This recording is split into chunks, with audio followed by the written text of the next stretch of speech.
Elder is the deep man back for the Buccaneers. And we're underway. And the kick will be touched at the 1-yard line by Frank Pillow, a rookie. Pillow recovers and gets it out to about the 18-yard line. So that could have been disaster. Gary Richard making the tackle for the Packers. So Vinny Testaverde, still looking for his first win as a pro, will go against this Green Bay Packer defense. They've had some changes up front. Blaze Winter will start at left defensive end for Sean Patterson. Jerry Boyarsky and Robert Brown up front. 4 linebackers. Tim Harris is the one to watch it outside. We'll give you the secondary after this play. First down. Testaverde completes the pass to Ron Hall, his tight end. He's short of a first down as he brings it out just shy of the 25. Dorsey on the tackle. The secondary, Mark Lee and the veteran Dave Brown at the corners. Ken Stills and Mark Murphy are the safeties for the Packers. Testaverde sacked only once last week, but threw 5 interceptions. And Danny threw only 6 last year and didn't play the full year, so he's getting up there. Well, and what Ray Perkins wants out of Vinny to start this game is a very consistent performance. Don't take a lot of deep shots. You're not going to get a lot of deep plays against the Green Bay Packers. What you got to do is be real patient with your offense. Take what they give you. A good example is on that very first play, just a simple pass over the middle to the tight end. Jerry Boyarsky's out of there, and Nate Hill replaces him. So already the depleted line of the Packers has hurt some more. That brings them down to 3 defensive linemen. 2nd and 3 at the 25. Wilder will lose a yard. James Wilder is stopped by Tim Harris, and the Packer defense, Jerry Boyarsky, comes back into the game. Here's the rest of the offense for the Tampa Bay Buccaneers. They'll have James Wilder and Jeff Smith in the backfield. Mark Carrier and Bruce Hill are the wide receivers. The offensive line, #1 pick Paul Gruber, Rick Mallory, Randy Grimes, Dan Turk, and Rob Taylor, and Ron Hall is the tight end. It'll be 3rd down and 3, no gain.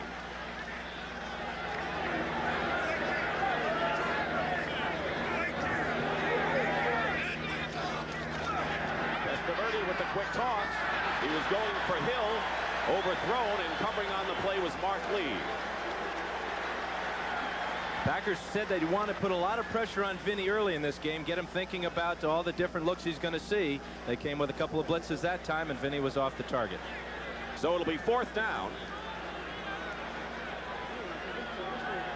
Ray Criswell, who's fighting for his job.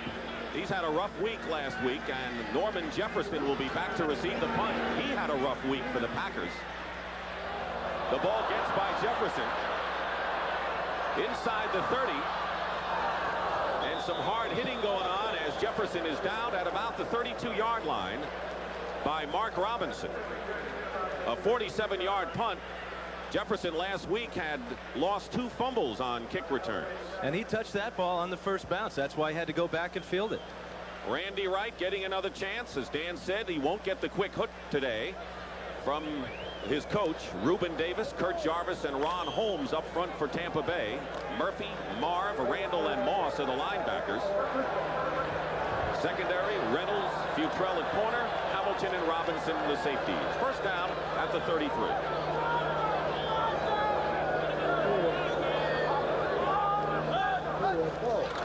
Brent Fullwood finds a hole and brings it out to the 40-yard line, a gain of 7. Penalty marker down, and we're going to have a personal foul tacked on. Mark Robinson and Kevin Murphy made the stop. Jerry Seaman is our referee. It's against Tampa Bay. We talked about mistakes earlier in this game. This is not a turnover, but this is just as good as a turnover. What it does is create number 99 defense. First down. What it does is it creates great field position for the Packers early, something they did not have at all last week when they played the Rams. Eugene Marv, the guilty party on the penalty. So now the Packers already in Buccaneer territory at the 45, first down. 2 minutes gone by, first quarter. Packers have a chance here.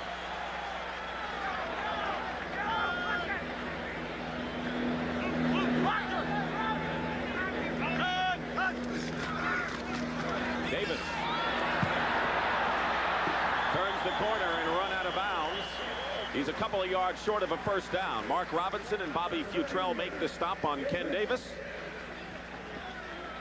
The rest of the Packer offense. Fullwood and Davis the backs. Walter Stanley and Sterling Sharp. Sharp the #1 draft pick. Wide receivers up front.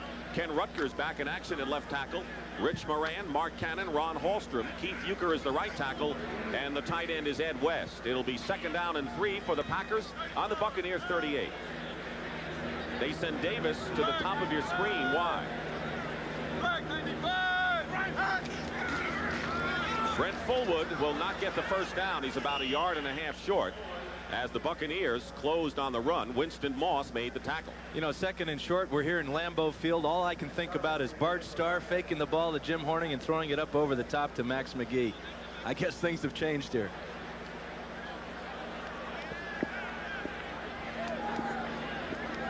Make that Paul Horning, Jim Taylor and Paul Horning. Either one, it worked really well for him. I forgot his name too. You know, it's been a while since he's been out.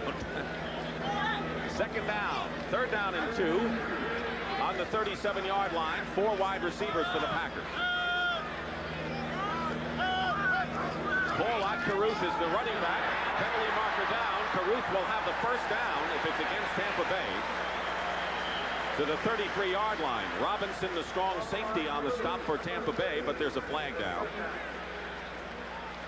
And it'll be against the Bucs, so the first down will stand.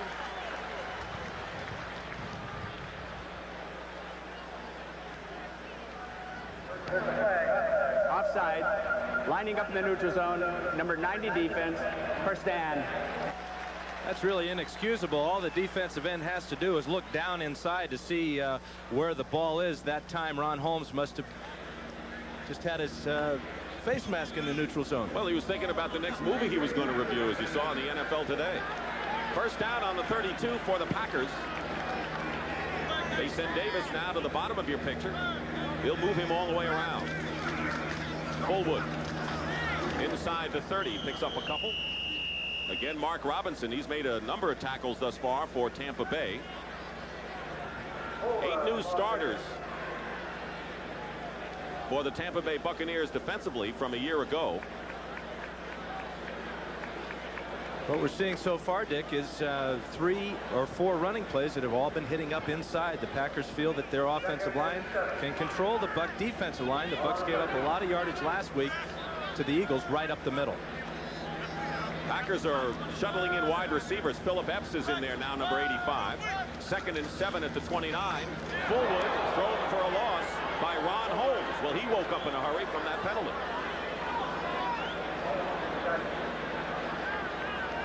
We mentioned at the top the Buccaneers have lost 9 straight games overall, but if you count the preseason, they've lost 13, and it is a baker's dozen. Last win was against the Packers. Right here, too, and the thing that's not exactly the type of baker dozen you want. 13 is an unlucky number. For some, although Jay Schrader wants to wear it for the Raiders at quarterback. 4 wide outs and 6 defensive backs. Caruth is the running back on 3rd and 10 at the 32. Randy Wright, and it's nearly intercepted. Epps was the intended receiver, and Bobby Futrell would have had clear sailing. So Randy Wright's first pass attempt is nothing to write home about. Well, it was just off the target. He had his man open. He just kind of let him too far. Futrell really should have caught that ball, and if he had, we'd have a 6-0 game right now. Don Bracken.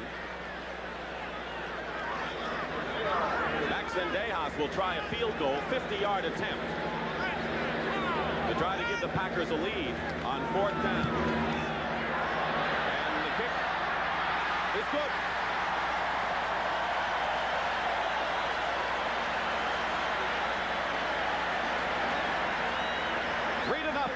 The Green Bay Packers are on the board here in Lambeau Field.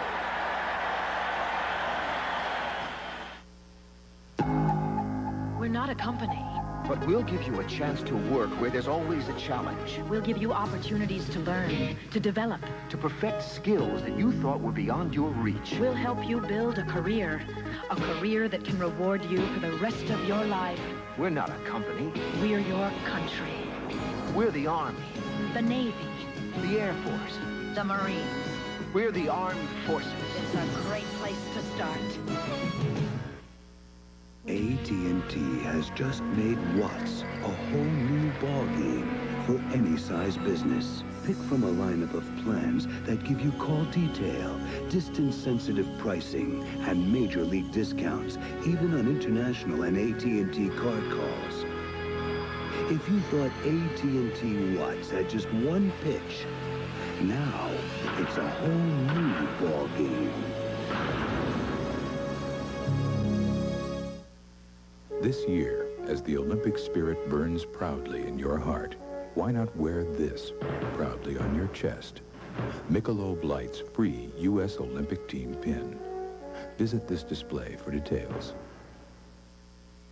For every man who wears Brute deodorant, there's a woman who'll always be glad that he did. Because a man who wears Brute deodorant is nice to be close to. Brute, it smells like a man. Great. There's the time remaining in the first quarter, and the Packers on Max Zendejas' longest field goal as a Packer, 50 yards, has given Green Bay the lead, and now Zendejas will be kicking off. Donnie Elder will go deep for Tampa Bay. He'll be flanked by Frank Pillow and Jeff Smith. You know, Dick, the wind is starting to pick up a little bit. I got to believe that it gave that ball a little bit of a boost to get it over that crossbar. Didn't make it by much, but it counts as a 50-yarder. That was the first field goal attempted by the Packers. Tampa Bay is also looking for their first. Kick heading over the same way. And at the one, it's Frank Pillow. And the 11th round pick from Tennessee State is brought down at the 16-yard line by Scott Stephen. Tampa Bay's problems, and Green Bay's too last week, poor field position, and it looks like the same problem is haunting Tampa Bay as you look at the Packers scoring drive. Well, and 30 of those 36 yards came, or 20 came compliments of penalties. A 15-yarder on Eugene Marv for illegal roughness, and then the offsides by Holmes puts Tampa in a bad position again, down 3-0. They're on the 16. Scores start rolling in from around the league. We'll keep a watch on those throughout the day. Jeff Smith.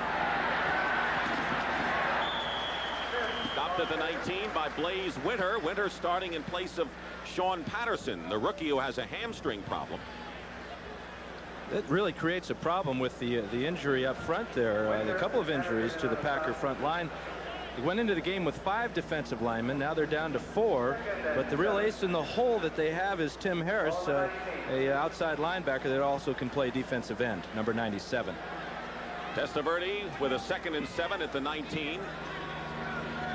This one comes back This time Smith again, no gain, and it's Jerry Boyarski, the nose tackle. That'll set up a 3rd and long for the Buccaneers.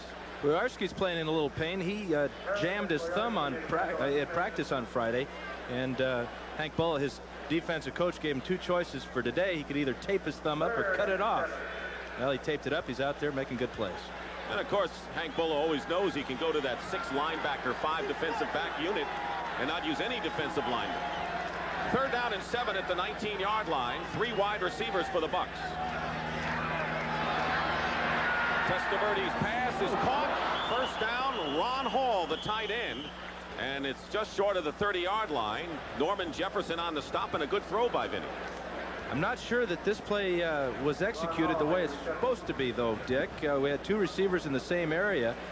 Fortunately for Testaverde, Hall made a nice grab and got the necessary yardage with a little toe dance up the sideline. Hall's done pretty well from a surfer from San Diego.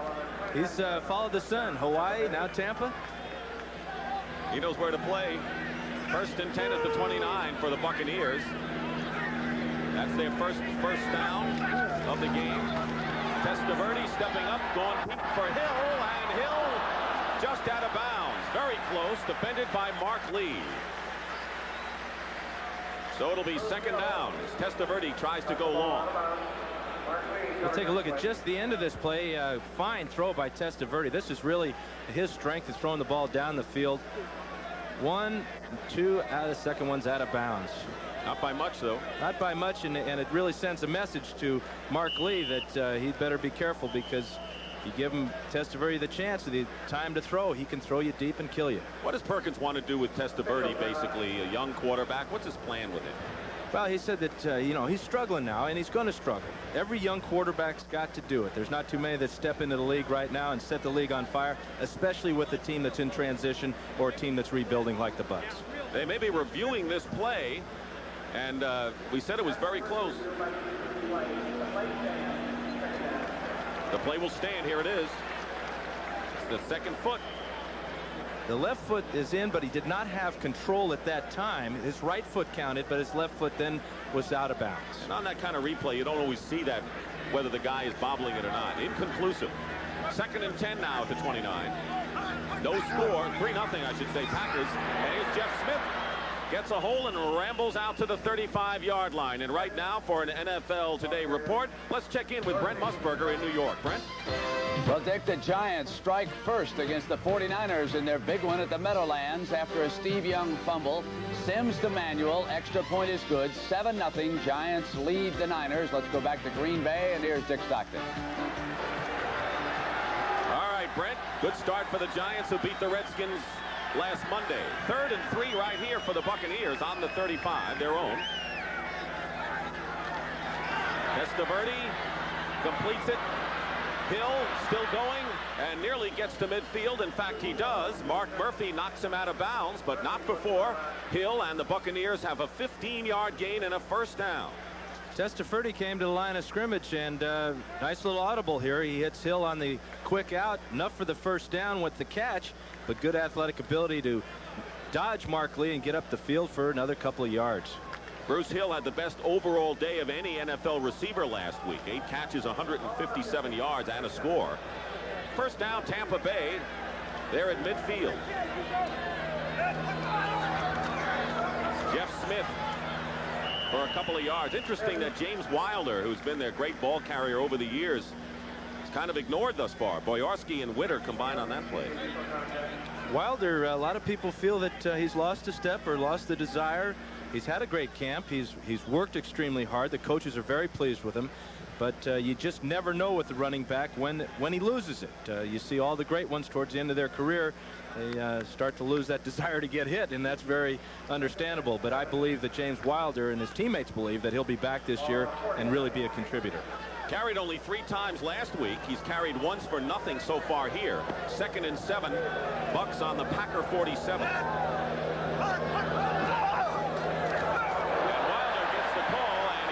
For no gain at midfield. Tiger Green forced the play from the secondary.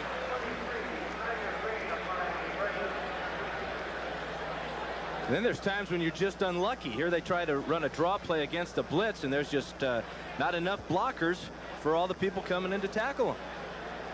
Stephen Starring, who has activated the former New England Patriot, is in with Bruce Hill and Mark Carrier, 3 wide receivers for the Buccaneers on 3rd and 10.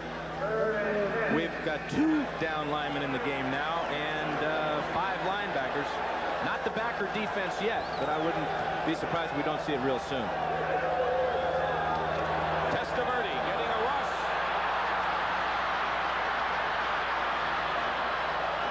And his pass is knocked down, and he might have gone over the line of scrimmage.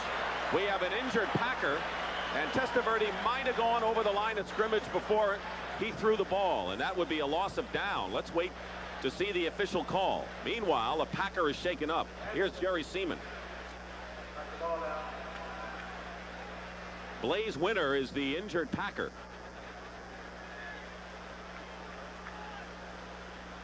And they're working on him. This is a very common mistake for a young quarterback that's trying to do too much. But if the Packers lose Blaze Winter, they are in big trouble.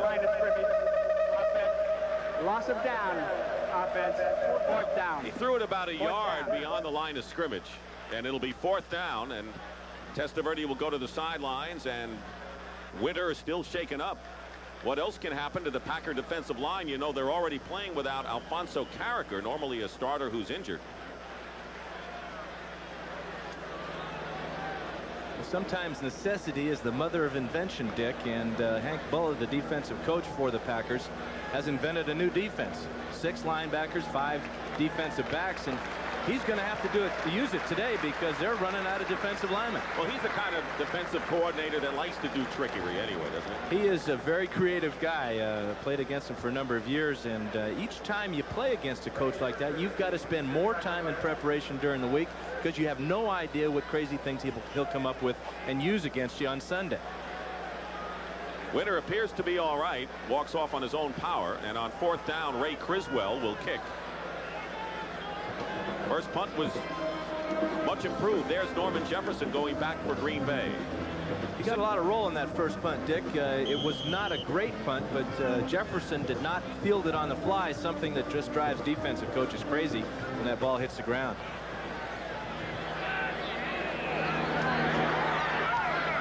Criswell, high kick. Fair catch called for by Jefferson. Crowd cheers it as he holds on to it. Hope he has a sense of humor. 34-yard punt to the 22-yard line with 6:02 remaining in the first quarter, and Max Sendejas 50-yarder has been the only scoring thus far. Today's small cars are tougher than ever on oil. Their high compression engines not only rev high, they can run hotter than regular small car engines. Their searing heat can begin to break down an oil immediately. That's why there's Castrol. Castrol provides maximum protection against viscosity and thermal breakdown. So use Castrol before your engine does something to get you heated up. Castrol, engineered for today's smaller cars. Sundown, Luke! I'm calling you out! Luke! Since 1896, some men have preferred to spend their nights in more rewarding pursuits. Luke! Shouldn't your night belong to Michelob Light? Luke! After flying so many aircraft, I'm not easily impressed with car performance. Then I drove the Cutlass Supreme pace car at the Indy 500. I was impressed. In USAC tests, Cutlass Supreme out-cornered the BMW 325 and brake better than the Ford Thunderbird LX. And the Cutlass Supreme costs a whole lot less. So I got 3 of them. Hey, I got 2 kids. Boys. And now get $1,000 direct from Oldsmobile when you buy a 1988 Cutlass Supreme by September 28th. It's back! It's going! Going! Gone! That's out of here! This and every sunset is brought to you by Michelob, proud sponsors of night games everywhere. Shouldn't your night belong to Michelob? We're back at Lambeau Field in Green Bay. Dick Stockton and Dan Faust, as the Packers and the Buccaneers, who were both out of their respective games very early last week, both in it very much here. Randy Wright trying to get things straightened out. He's got Don Makowski waiting in the wings. And Lindy Infante says that you can't make the judgment yet on Wright because a lot of people missed assignments in the first game. We'll see what happens. First down, Green Bay on the 22-yard line.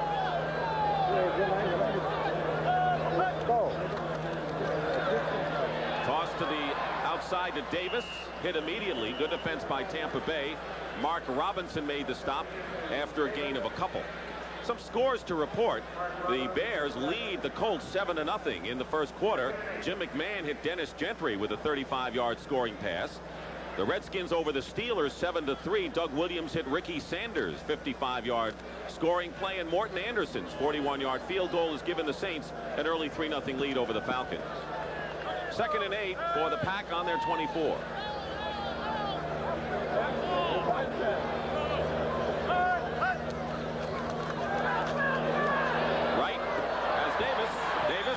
Close to first down yardage at the 31. Be very close, maybe short by a half a yard. Mark Robinson, the strong safety, makes the stop. Both quarterbacks last week were hassled by great pass rushes. Today we're not seeing any pass rush from either team, and Randy Wright is starting to get his rhythm here. He does a nice job of finding the open man on this one, and Davis gives the Packers a lot out there as both as a running back and as a guy that can split out wide. What they're trying to do is create some type of mismatch there. 3 tight ends, including the newest face, Clint Didier, for the Packers on 3rd and less than 1 at the 31. And the ball carrier is Brent Fullwood, and he leaps for the first down at the 34.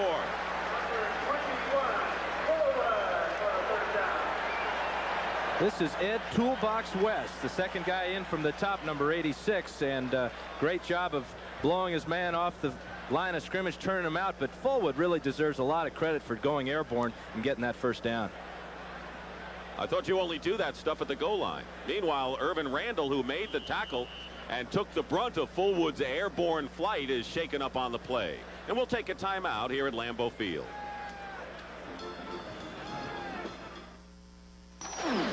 After flying so many aircraft, I'm not easily impressed with car performance. Then I drove the Cutlass Supreme pace car at the Indy 500.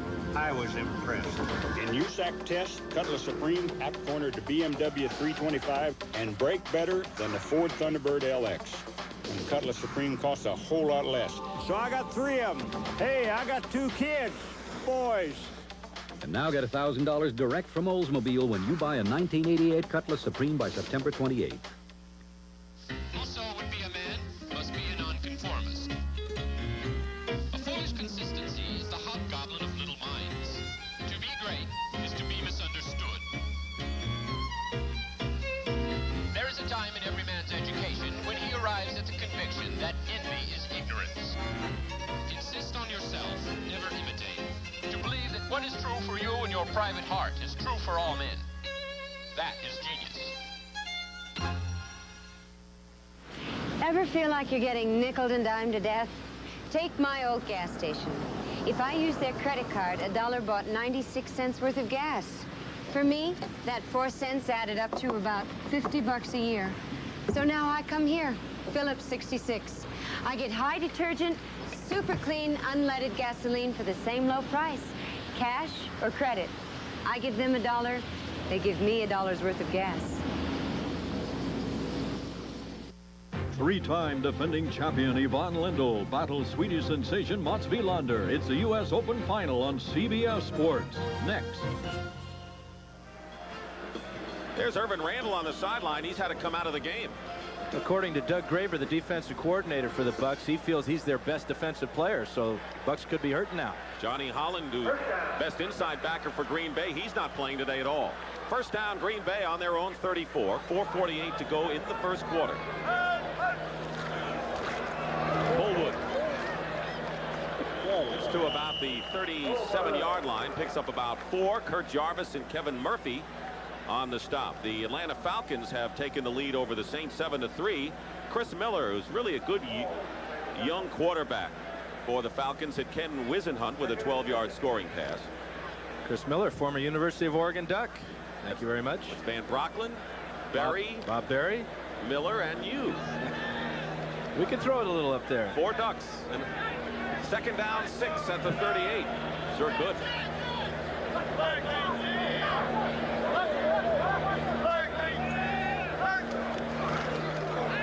Randy Wright getting a rush.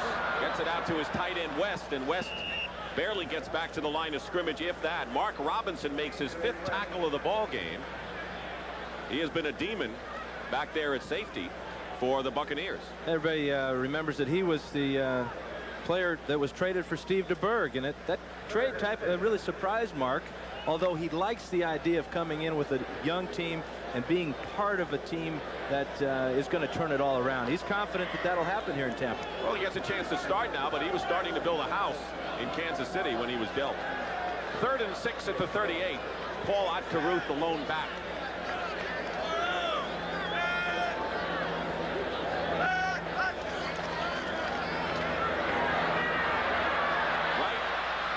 Running out of time. And Caruth, if he caught it, will just bring him back to the line of scrimmage. And apparently he did, and it's 4th down. Robert Goff. What happened to Wright with the mask? He had a problem. Well, I think the problem is a big right hand coming inside there. It looks like a little face mask grab there, too. Robert Goff, who it's an interesting nickname. He prefers to be called Pig. His older brother Reginald hung that one on him at an early age, but he likes it. Don't know many people who want to be called the Pig. Anyway, Jeff Smith goes back for Tampa Bay. Don Bracken with a beauty. Fair catch, Smith into the sun, and he makes the catch at the 12. So the Buccaneers again start with poor field position following a 51-yarder as Randy Wright is still working on that right eye. Timeout, 2:25 remaining in the first quarter. A Green Bay field goal still the only point. flying so many aircraft, I'm not easily impressed with car performance. Then I drove the Cutlass Supreme pace car at the Indy 500. I was impressed. In USAC tests, Cutlass Supreme out-cornered the BMW 325 and brake better than the Ford Thunderbird LX. And Cutlass Supreme costs a whole lot less. So I got 3 of them. Hey, I got 2 kids, boys. And now get $1,000 direct from Oldsmobile when you buy a 1988 Cutlass Supreme by September 28th. We're not a company, but we recognize potential. We develop it. We use it. We'll make sure that as your responsibility grows, so will you. As your ability for leadership grows, so will you. Working with us, you'll gain self-confidence, become a person with a future. We're not a company. We're your country. We're the Marines, the Army, the Navy, the Air Force. We're the Armed Forces. It's a great place to start.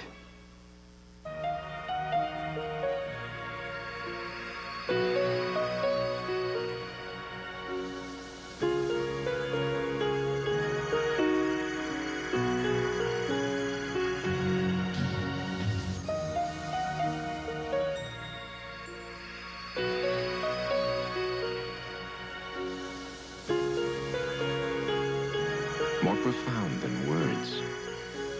Diamonds.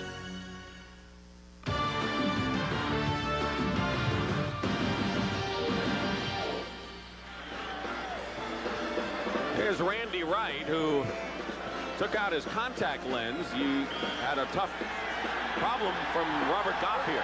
Well, Goff gets him with the right hand, and then he brings his knee right up to his jaw. Make it hard for quarterbacks today. 1st and 10 on the 13 for Tampa Bay. And Lars Tate, the rookie from Georgia, who is expected to play considerably today, is stopped by Burnell Dent. Tate is a runner, and a lot of the Southeastern Conference running backs like Fullwood from Auburn and Tate from Georgia are just runners. They haven't been so much trained as receivers or blockers. There's so much that goes into being a running back in the NFL, not just carrying the ball. They got to be able to block. They got to be able to catch passes. They're all learning. Picked up 3 on that play. 2nd and 7 on the 16. Vinny Testaverde. Tate again. Tim Harris, who does a lot of talking on the field, now talking to the crowd as he makes a big play. You know, we talked about Lars Tate having to learn how to be a running back. Well, somebody's going to have to learn how to block people. Nobody blocked Tim Harris there, but he really loves to get fired up and talk to people out on the field. He said that he told us that he gets lost out on the field if he's not talking. He loses his concentration. He wants to get people jazzed up a little bit. Well, he's got a future job somewhere. Buccaneers face a 3rd and 8, and last week they were inept on 3rd down. On the 15. Crowd really into it, and Testaverde calls a timeout. He got confused.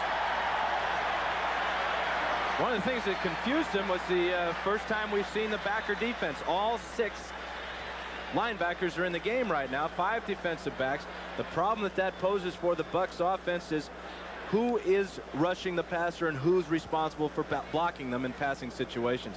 Another problem that the Bucs have not been able to shake so far in this game that plagued them last week is poor field position. Here they are backed up again inside their own 20. Let me ask you this. If they've looked at the films, and they are obviously more familiar with looking at films of the backer defense, why is he confused when it finally faces him? Well, one of the problems is you'll see them all moving around, and even the center's a little confused here. Maybe the play that Vinny had called wasn't one that was designed to go against the backer defense. That might have been it. Anyway, Testaverde back on the field. Vinny, so far, as you mentioned, poor field position, has completed 3 of 6 for only 31 yards. Now it'll be 3rd and 8 on the 15. How about that? Green Bay has had a slight edge in field position. So the backer defense is on the field on 3rd and 8.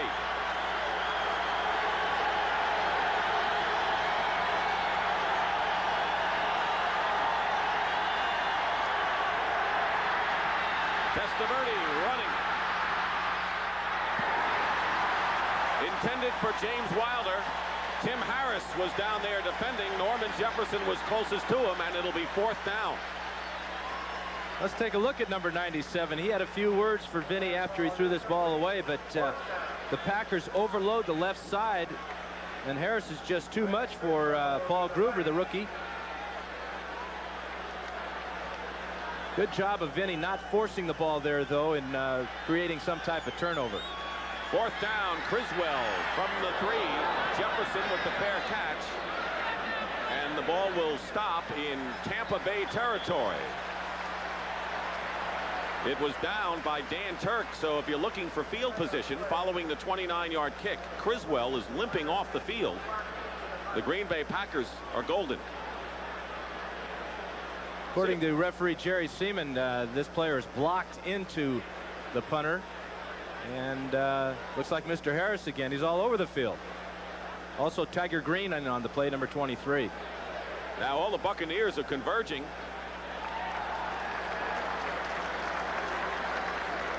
We have a personal foul penalty called against the Bucs now. A lot of mistakes early. Personal foul, unnecessary roughness, number 20 kicking team. After the ball was dead, first down. Odie Harris, rookie defensive back. That's the 4th penalty against the Buccaneers for a total of 40 yards. And that'll move the ball up to the 30-yard line. Well, we'll take a look at O.B. Harris here. Taking a cheap shot at Norman Jefferson. Those aren't always detected. Packers with a great opportunity here. They've been penalty-free, haven't they? 1st and 10 on the Tampa Bay 30-yard line. 3-0 Packers. 46 seconds to go first quarter. Fullwood. Dropped at the 30 by Kevin Murphy. There's the time remaining in the first quarter. Good job by Murphy coming from the offside and running Fullwood down from behind. And the Packers, this is a great time for them to go up top. They've got Tampa a little bit thinking about all the mistakes they're making. They got to be a little bit down defensively. They had their backs to the wall for the most part of this first quarter. And Randy Wright has hit 4 out of 5, including his last 4, but not for many yards. This could be the last play of the first quarter. 2nd and 10, Wright finds Fullwood. Fullwood to the 10. 5, he'll score. And no flags are down. Touchdown, Green Bay.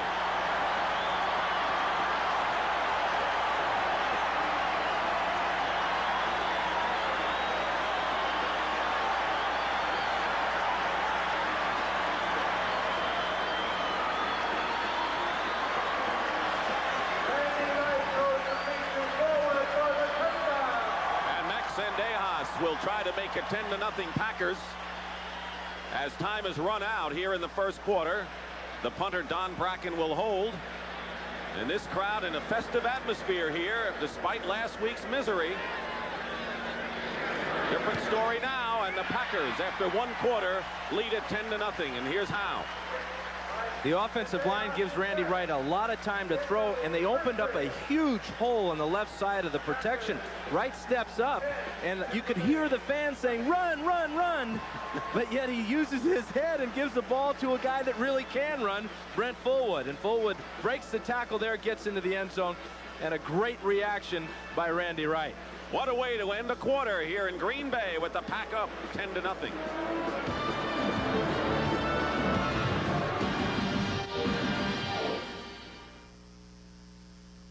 It's a place called Death Valley, where 10th-ranked Florida State will take on the 3rd-ranked Tigers of Clemson next Saturday on CBS Sports. Hi, I'm Hugh Culverhouse, and this is the new Tampa Bay skyline.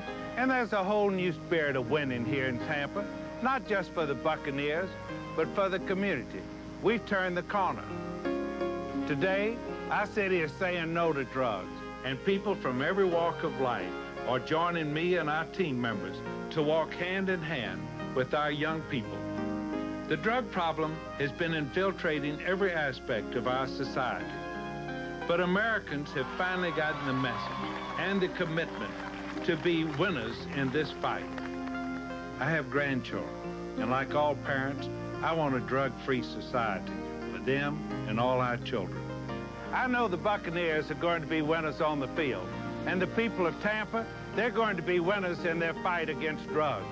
United Way, it brings out the best in all of us. This message furnished by the National Football League.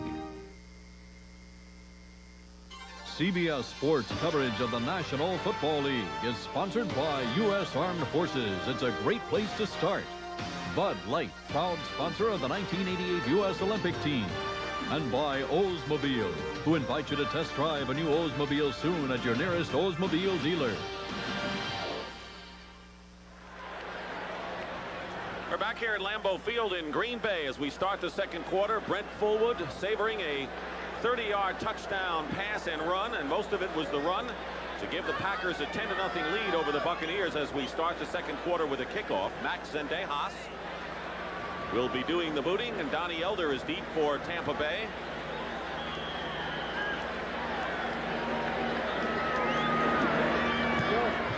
Short kick.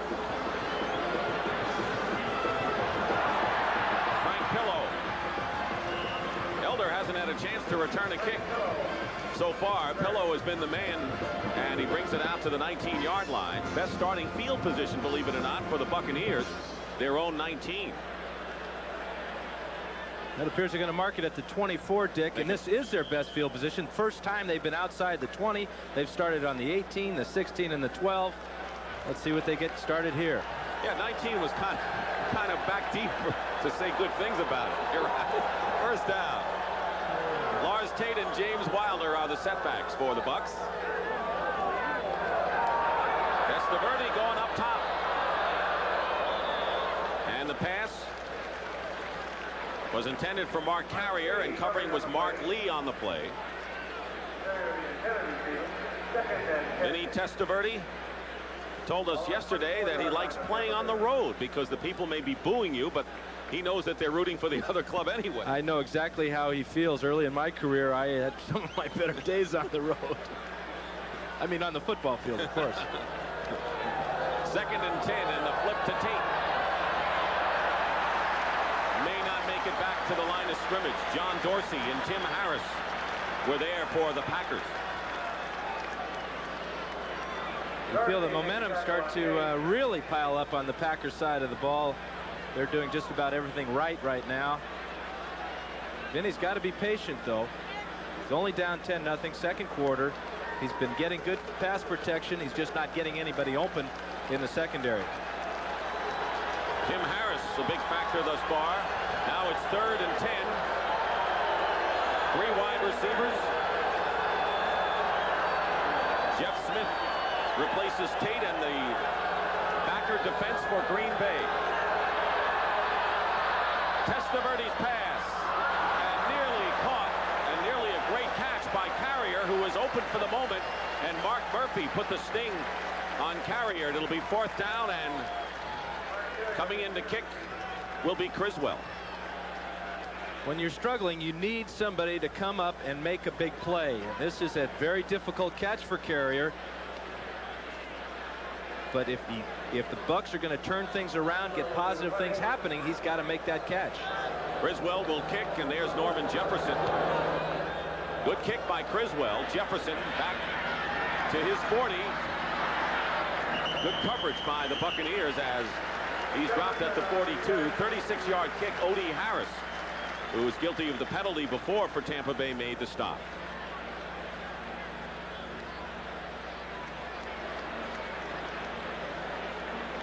We're early here in the third quarter, and a penalty marker is down. Second quarter, that is. Flag down. Ineligible downfield. Number 43 kicking team. Penalty decline. First down. That was William Howard, and the Packers, with good field position on their own 41-yard line, decline the penalty. And a timeout here at Lambeau Field will return.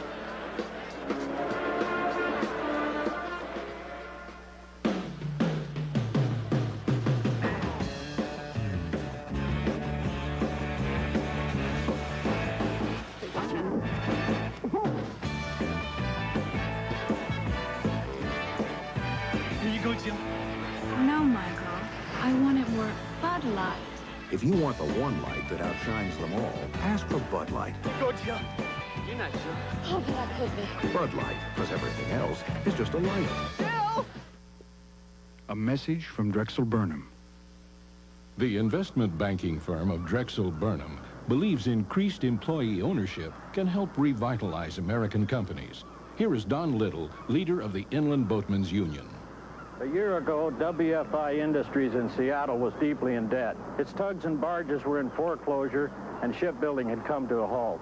1,000 jobs had already been lost, and 500 more were on the line. The situation seemed hopeless. Then our union asked Drexel Burnham for help. Drexel, as one of the biggest employee-owned companies in the world, understood our problem. They worked out an agreement which has given the employees 73% ownership and the opportunity to save our jobs. It would have never happened without Drexel. They did their part, and now as the new owners, we have the chance to do ours. Drexel Burnham, financing America's future. Story here of our game between the Bucks and the Packers. Randy Wright has hit his last 5 passes, including a touchdown to Fullwood and the starting field position, and that is always a big story. Green Bay has had a big edge there. Tampa Bay can't get out of their own end. It is 10-0 in favor of the Packers. 13:49 to go in the second quarter. 1st and 10 for Green Bay. They come out with 2 tight ends. Fullwood is the back.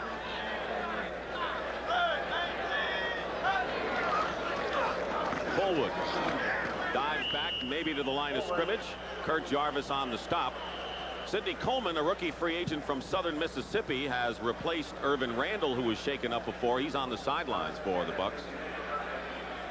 With the 2 tight ends, you would expect the Packers to want to run the ball a little bit more. They have the lead now, 10-0, and now they're probably considering running a little bit of time off the clock, although here comes Hackett out of the ball game to be replaced by Walter Stanley. So 1 tight end and 2 wide receivers make it 3 with 1 in the slot. Epps is 85 to the lower part of the picture. 2nd and 10. Right. And he's going that way to Philip Epps. The pass is caught just short of midfield, shy of a first down by about 3.5 yards. Ricky Reynolds, the cornerback, and Murphy, the linebacker, on the stop. You see the receivers are over with Lindy and Fonte. He calls his plays, Lindy does, by using wide receivers as the messengers, and the reason he does this is to create a lot of confusion on the defensive side of the ball as to just what the personnel is that's in the ball game and what does that personnel mean as far as run or pass. Irvin Randall, latest report is that he has a strained shoulder, had been in briefly since he went out first. 4 wide receivers for the Packers on 3rd and 2, believe it or not, on their own 49.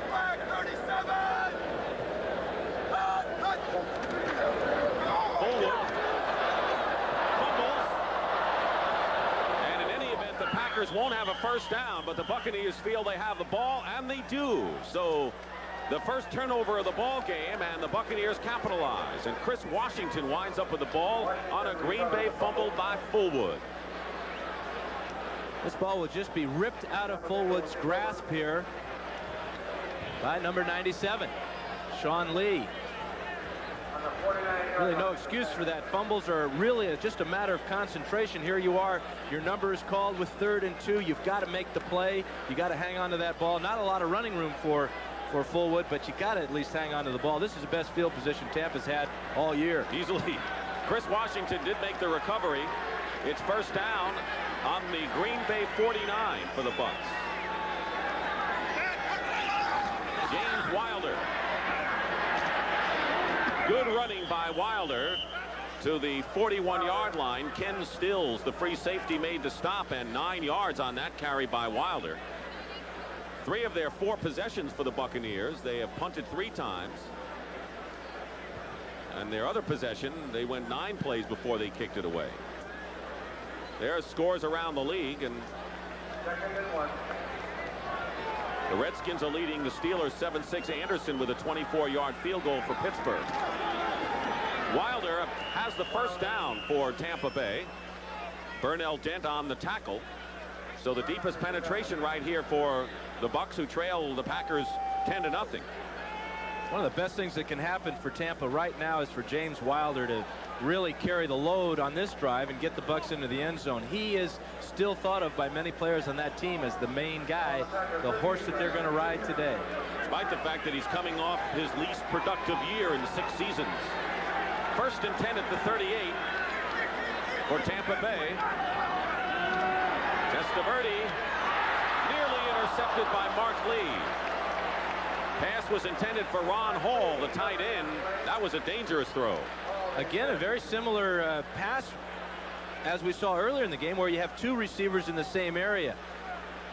It appeared that Bruce Hill was breaking his route to the inside, and Ron Hall was on an out route, and they were both in the same area. But again, you got to believe that Mark Lee's got to make this catch. There you see the 2 receivers crossing, and Lee is right in the middle.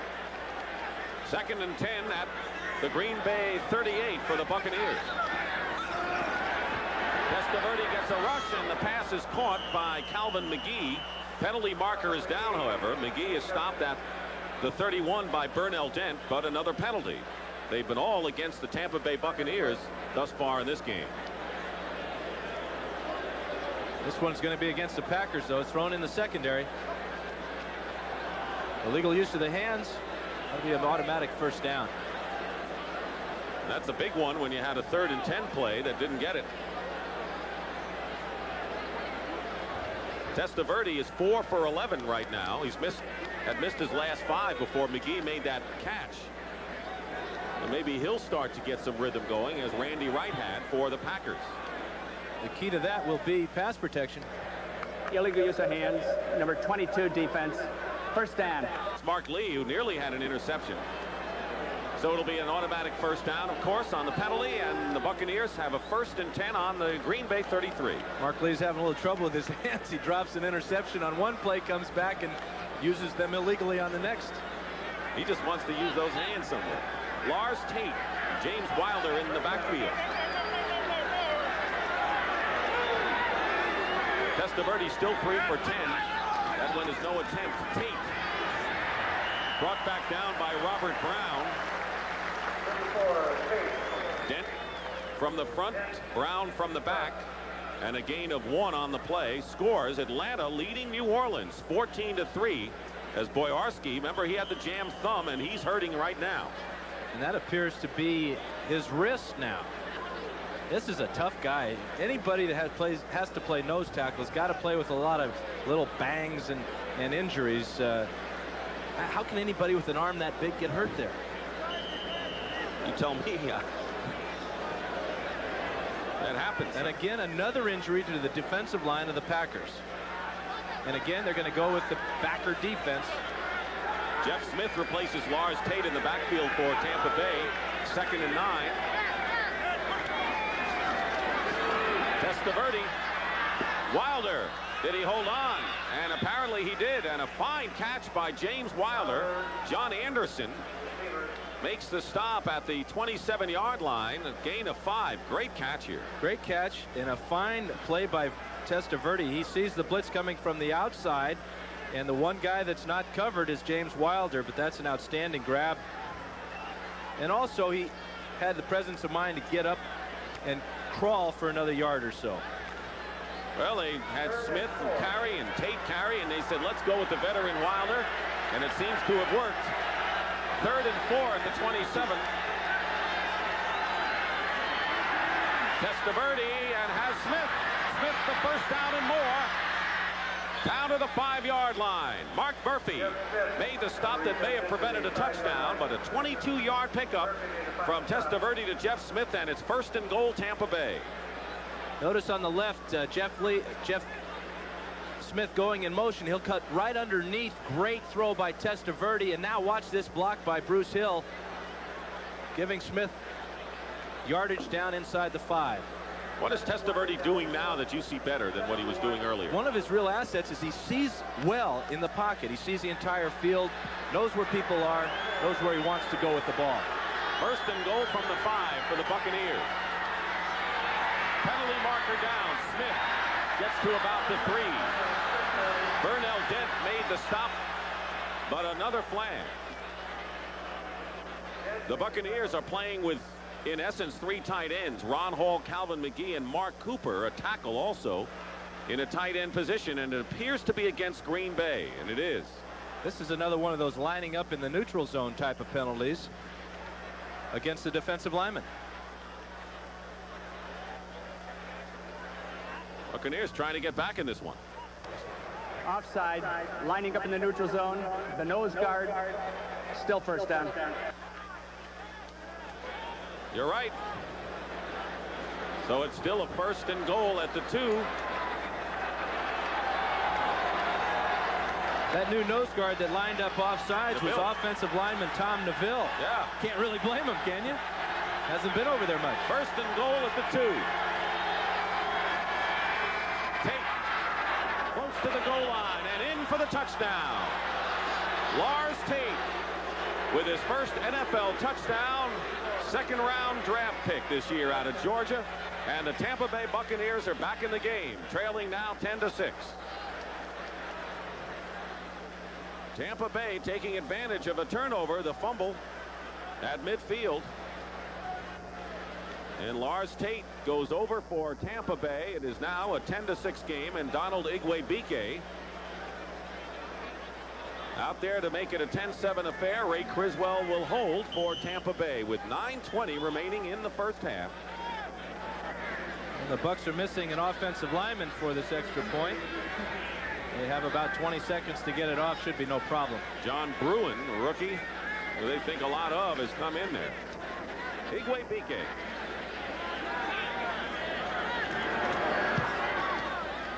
He's perfect. And so the crowd quieted somewhat by the Buccaneers, who smartly took advantage of the turnover. Vinny Testaverde looked his best, and it's now a 10-7 game. Bring on the city, bring on the night, bring on the highway, clear out of sight. Bring on excitement, yeah. Pontiac. Get on your Pontiac and Fully revved, restyled, and ready to go. From America's Rapid Transit Authority, the dramatic new Grand Am. Get on your Pontiac. We build excitement. We're not a company, but no company has more pride in what they do, or more pride in how well they do it. We offer you a meaningful and fulfilling future, one that goes far beyond the ordinary, one that brings with it the respect and admiration of Americans everywhere. We're not a company, we're your country. We're the Air Force, the Marines, the Army, the Navy. We're the Armed Forces. It's a great place to start. It's been a 4-year dream, and for one super athlete, the dream is worth its weight in gold.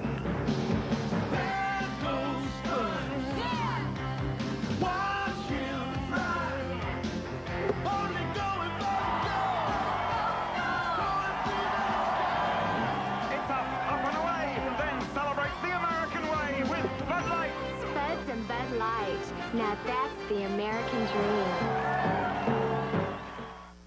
Expect the unexpected on an unpredictable hour of laughs, music, variety, and surprises on Live. Dick Clark Presents, premiering Wednesday on CBS. Dick Stockton and Dan Fouts back at Lambeau Field in Green Bay on a marvelous afternoon, and the Packers leading the Buccaneers 10-7 as Tampa Bay just scored.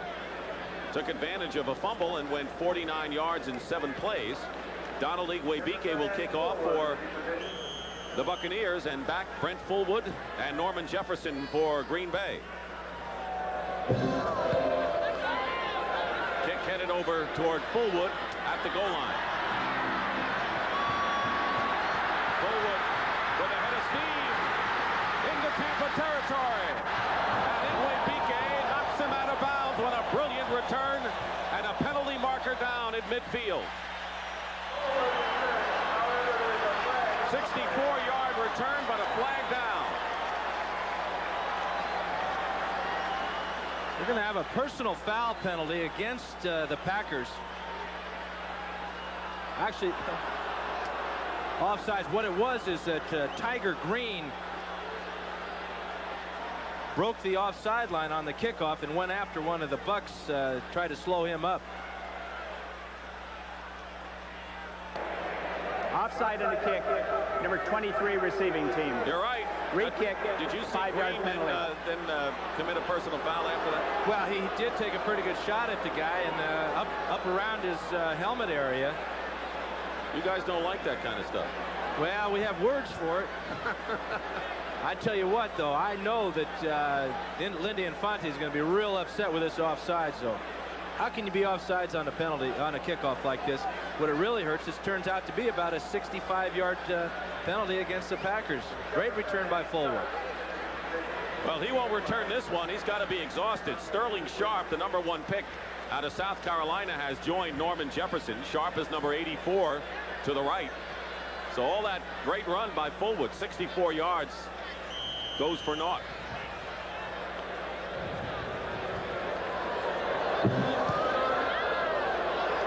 Kickoff sails into the end zone, and it'll be down there by Jefferson. And right now, for an NFL Today report, let's check in with Brent Musburger in New York. Brent, what do you have? Well, Dick, after falling behind by 7 to the Giants, the 49ers have rallied now. Doug DeVos up over the top. They earlier kicked a field goal. So San Francisco leads New York. It's 10-7 right now. About 7 minutes to go until the half. Let's go back to Dick. Well, maybe they'll decide it on a 48-yard field goal, as you had last night at South Bend in an exciting CFA college football game won by Notre Dame. 1st and 10 at the 20. That's the worst starting field position for the Packers with 8:59 to go in the first half. Keith Woodside is in the game for the first time, and he'll get the call. Woodside gets a couple. He is a rookie from Texas A&M. Lindy Infante had planned to use him last week, and he says he'll play this week for sure. Is really the type of player that Lindy likes in that tailback position. He has the ability to be a runner, as he was on that play, but he also has the athletic ability to be a wide receiver type. And Lindy likes to call that being out in space, where he breaks out of the backfield in motion or lines up as a wide receiver.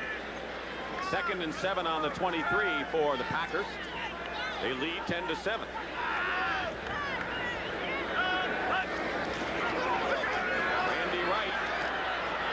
Completes the pass to Walter Stanley. It'll be good enough for a first down at the 34.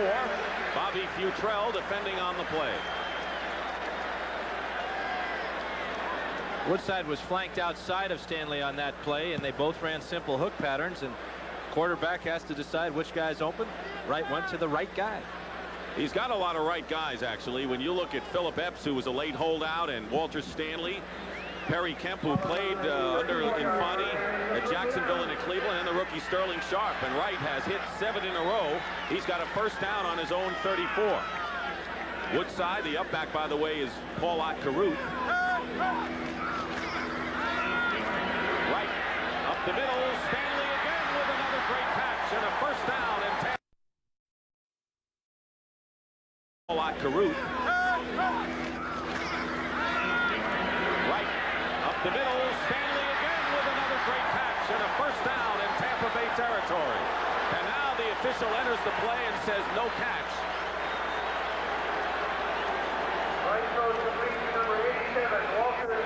The first call was that it was a good catch, and then they said no. Well, we'll take a look at it and see what we think. Wright drops it in the hole nicely. Stanley must have bobbled it when he hit the ground. That's a tough call.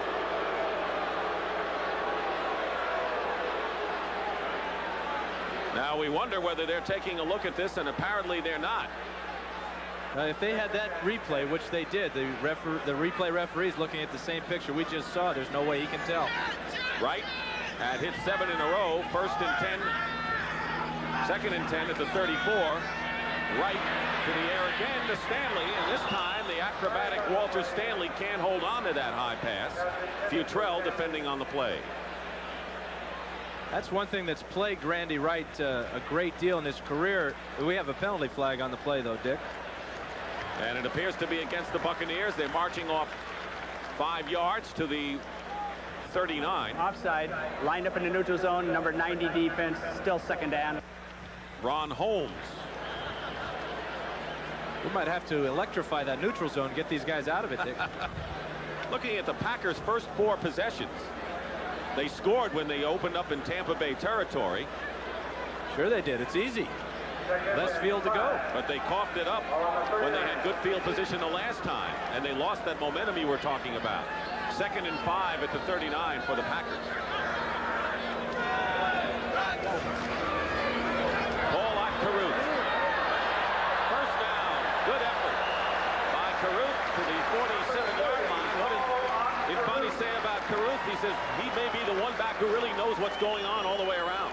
Well, when you have a new offense, you got to have somebody that knows what they're doing.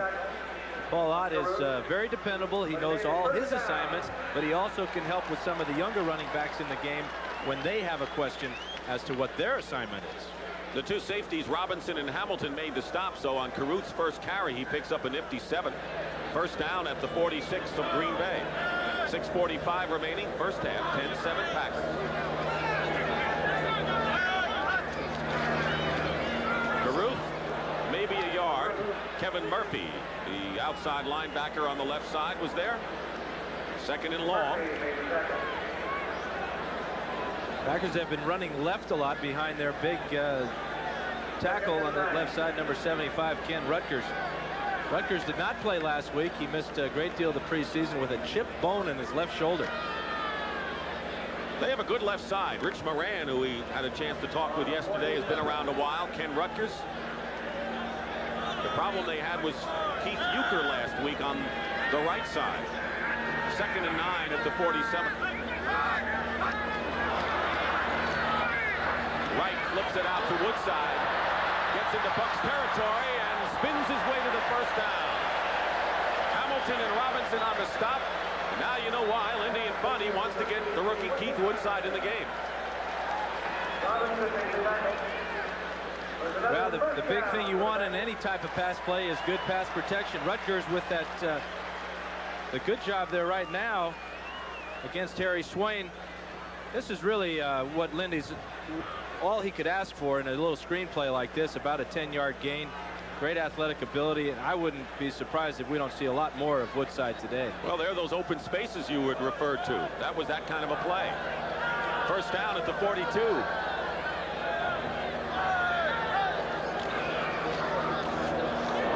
And Woodside slips and is trapped as the Buccaneers stormed in, and a loss on the play of maybe 5 yards. Winston Moss.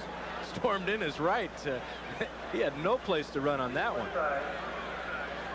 There's Irvin Randall on the sidelines. He appears to have a bit of a shoulder problem, whether it's a slight separation or what, we can't tell, obviously, but he is their best defensive lineman according to their defensive coordinator and according to a lot of people. In fact, he made the NFL Films Hit of the Year last year in '87 with his great hit on the Chicago Bear, Neil Anderson. Well, Ray Perkins has some defensive people to build with, including Winston Moss, who made that last play. Loss of 4 that time. 2nd down. Right to Epps.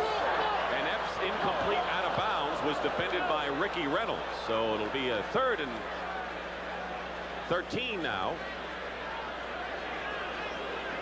Wright's blowing hot and cold, Dick. He hit about 5 or 6 in a row there. Now he's just missed on his last 3, and he's just been a little bit off the target. When you got a quarterback that has had some problems in his consistency, you start looking for plays like that that just barely are made completions. He was under pressure last week, was sacked 6 times. We've had no quarterback sacks today. 3rd down and long at the 46 of Tampa Bay. Wright running for his life. Crossfield, Epps the intended receiver, and the crowd does not like that play by Randy Wright. But he was under siege. He was under siege, but what the fans are complaining about is he had a lot of green grass in front of him, and maybe he should have run the ball, but that's not his strong point. His strong point is staying in the pocket and throwing in that position. The other guy on the sidelines can run like that, though, Mikowski. I was going to say, Don Bracken. He is really the crowd's favorite, too. Everybody wants to see Mikowski play today. Or the guy who's not starting. Bracken will be kicking, and Jeff Smith goes back deep for Tampa Bay. 4:12 remaining in the half. High kick, not a long one, and a fair catch called for by Smith in a crowd. And he makes the catch at the 25. That'll be a 20-yard kick, but no return. That's the key thing there. That's the time remaining in the first half and a timeout. To those who with a boundless energy and burning spirit live to be the best comes a salute from those of us who live by the same values, the U.S. Armed Forces. I'd go to college. Me too. If I had the money. Yeah. I'm going to college on the new GI Bill. You serve full-time in the armed forces or part-time in the reserves, and you earn a lot of money for tuition. The U.S. Armed Forces. It's a great place to start. You hear the thunder, thunder, the call of the road. You feel excitement. Get on your A sports sedan that moves like a ground-level flying machine. Big, fast, and powerful. Pontiac Bonneville. Test one soon. We build excitement. For great personal service and low everyday prices, check the lineup at your neighborhood True Value hardware store, where the September True Value of the month is True Test Weatherall Siliconized Acrylic Latex Caulk. Our finest quality caulk puts a weather-tough seal around windows, doors, and siding and won't crack or shrink.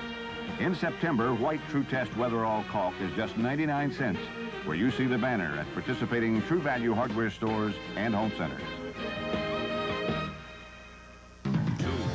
Collisions. The Vikings try to overthrow the Bears. The Giants take on the Cowboys. A doubleheader next Sunday on CBS Sports. Well, both Tampa Bay and Green Bay trying to make a comeback from defeat in this game, and Florida State lost to Miami. They like to make the comeback against a good club, Clemson, next Saturday, 2:30 Eastern. Amazing thing is these two teams haven't played in 12 years. 1976, Clemson won that game 15-12. Well, Clemson hopes they have a national title in the offing. Death Valley the scene next week. College football on CBS. 1st and 10 at the 26. James Wilder has room. And the first down for Wilder. He has come alive in a big way and carries it out to the 45-yard line, a gain of 19. Mark Murphy and Ken Stills on the stop. Well, you mentioned the guy who likes to run, Makowski, who's got the visor on the sideline for Green Bay. Interesting contrast in the two quarterbacks. Here you've got Randy Wright, who is not a mobile quarterback, and then they got a guy on the sidelines with a nickname of Magic, who likes to run and likes to create a lot of excitement for the fans. First down at the 46 of Tampa Bay. 3:23 to go in the half. Wilder again gets by Anderson and dives forward and nearly has a first down, and he's blown dead. No fumble. The ball was blown dead at the 47 of Green Bay. That's Nate Hill, but no recovery. Burnell Dent made the tackle.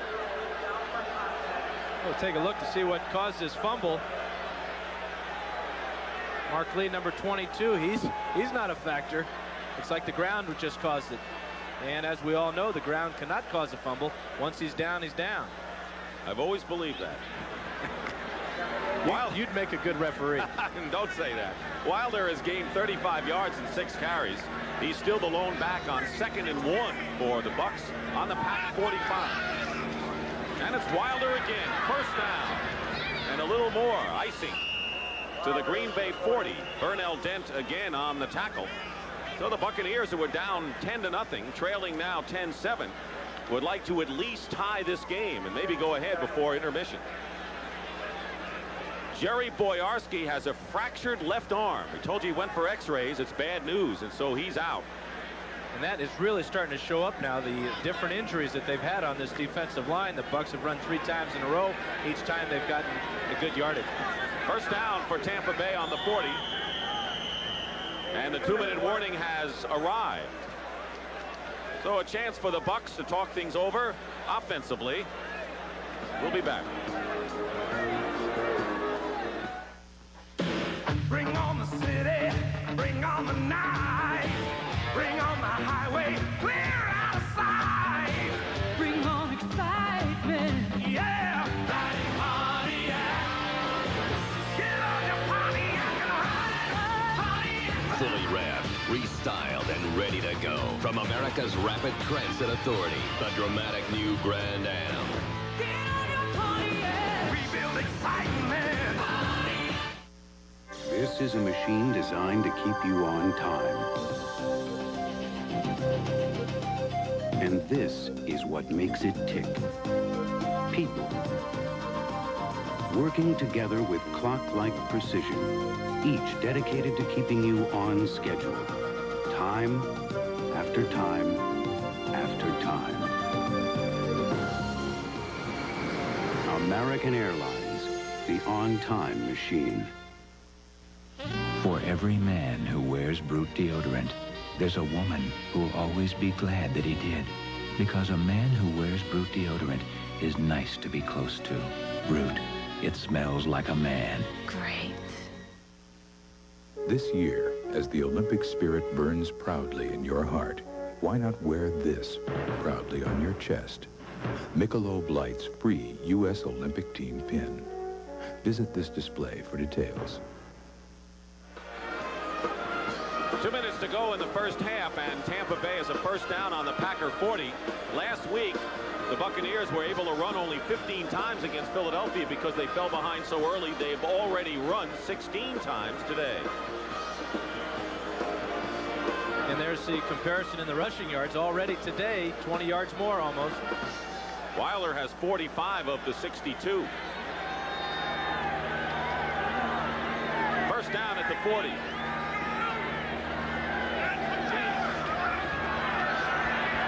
Testaverde, short, intended for Carrier.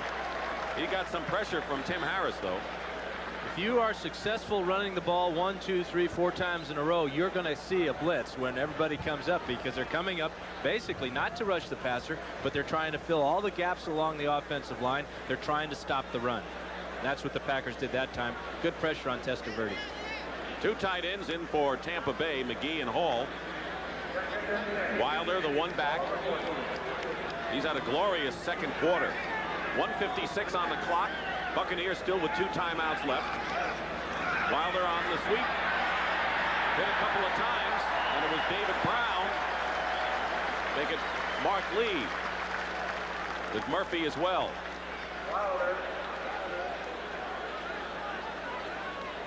Tampa's kind of floundering a little bit here, Dick. They had a nice drive going, and now they get into the positive end of the field for them.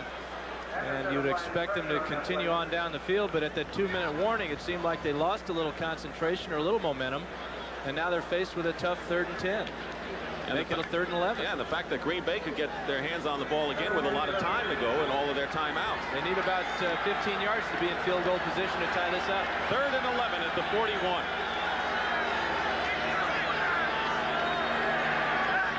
Jeff Smith goes in motion. And a marker down. About 4 of them down, as a matter of fact. And we have a couple of people who would like to maybe get to know each other better. Tim Harris, one. Here's Jerry Seaman. Well, Tim Harris is in the middle of this one. He's talking a lot of trash. That's what he says.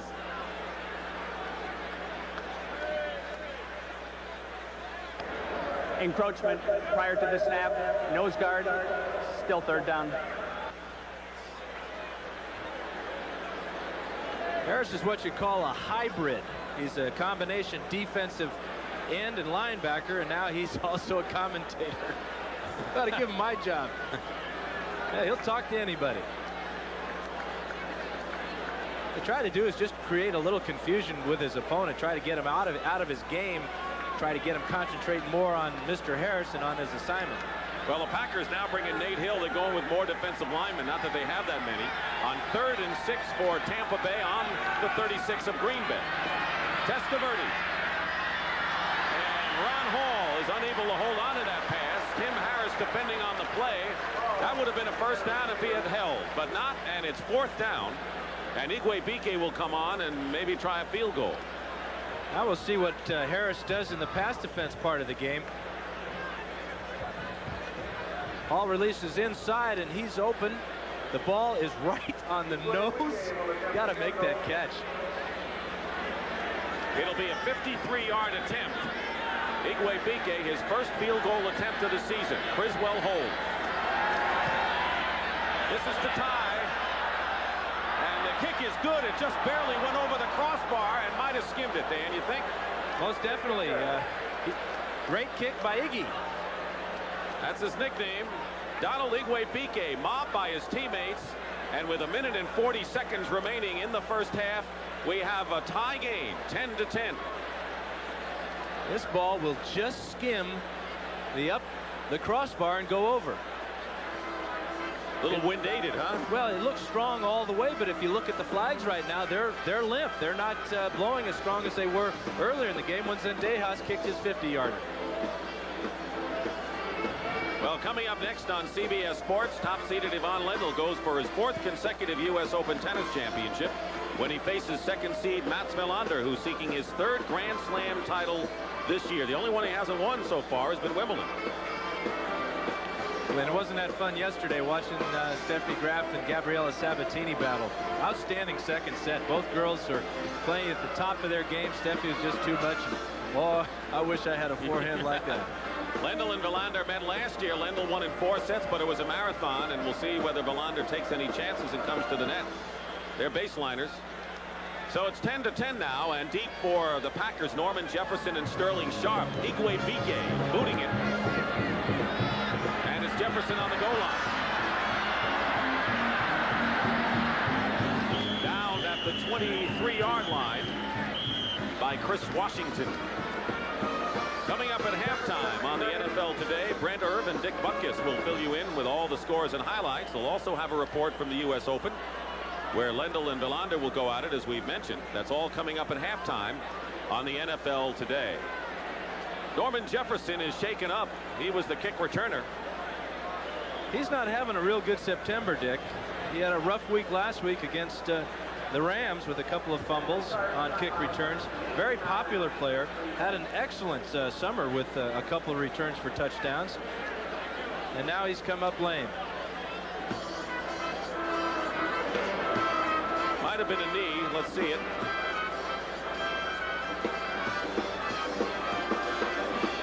Twisted knee for Norman Jefferson is the preliminary indication here. Yeah, he went down right there with he had no power with that left knee. And he's going to be helped off the field. So they've already lost Boyarski with a fractured arm. That's why I would never return kickoffs, no matter how much they wanted me to. It's just too physical. Well, you know, your speed would have broken NFL standards. You know, there's no question about it. Thank you. A lot of time left, though, in this first half. 1 minute and 35 seconds. The Packers will be looking to move the ball down the field, possibly get Zendejas in field goal position. And because of the injury, a charged timeout to the Packers, so they have 2 timeouts remaining, as do the Buccaneers.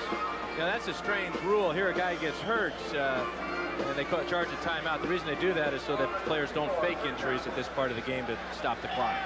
Paul Otkaruth is the one back. 1st and 10 for the Packers on their own 24. 1:35 on the clock.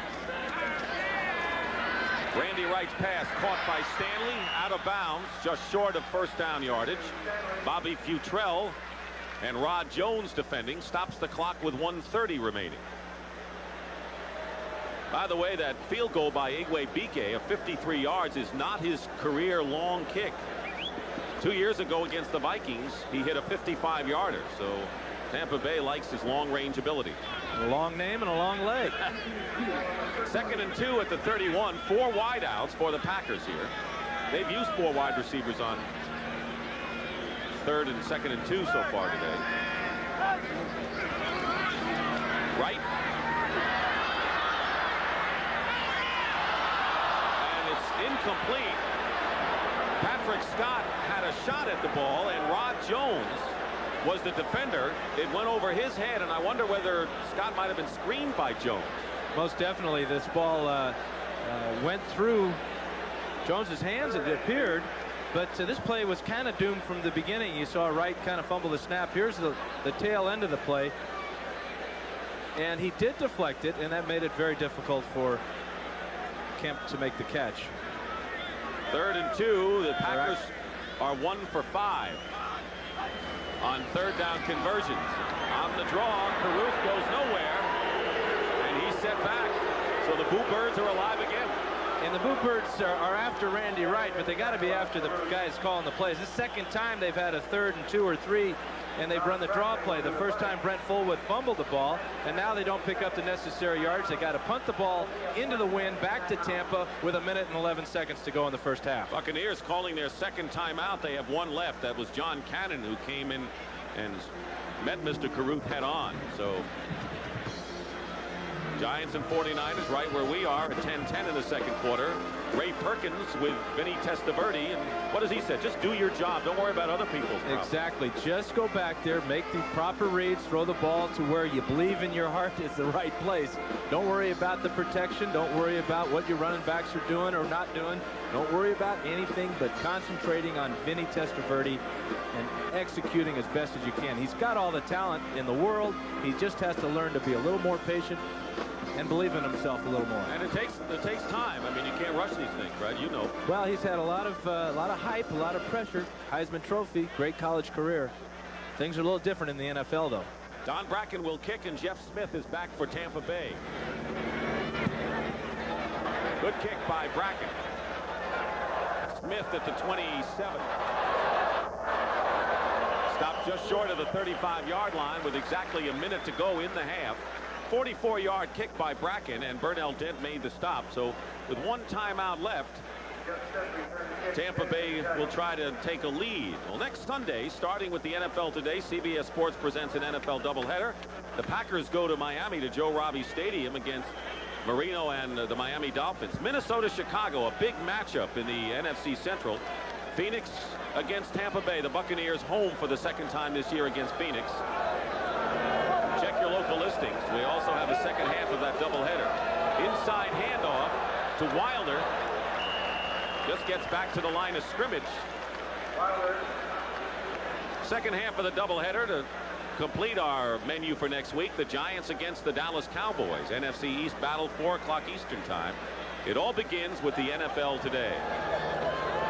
Testaverde on 2nd and 10 completes the pass to midfield. Bruce Hill on the catch, and the Buccaneers will use their last timeout right here. Well, they've run 2 plays in over half a minute. The first play was a draw play, got them absolutely nothing. Now they throw the ball over the middle, across the almost to midfield. But the problem here is they use too much time at this time of the game. You've got to be more efficient with your offense, and I've got to place some of the blame on the coach here as far as getting Vinny to do the things necessary to get some points on the board. Reminder coming up at halftime. The NFL Today will bring you up to date with scores and highlights of the action today. The U.S. Open follows later today with Lendl and Villander. That's the men's final. You'll get a report on that. So stay with us to bring you up to date on the second week of action in the National Football League. No timeouts left for Tampa. The only way they can stop the clock now is either get the ball completed and the guy run out of bounds, or to throw incompletion.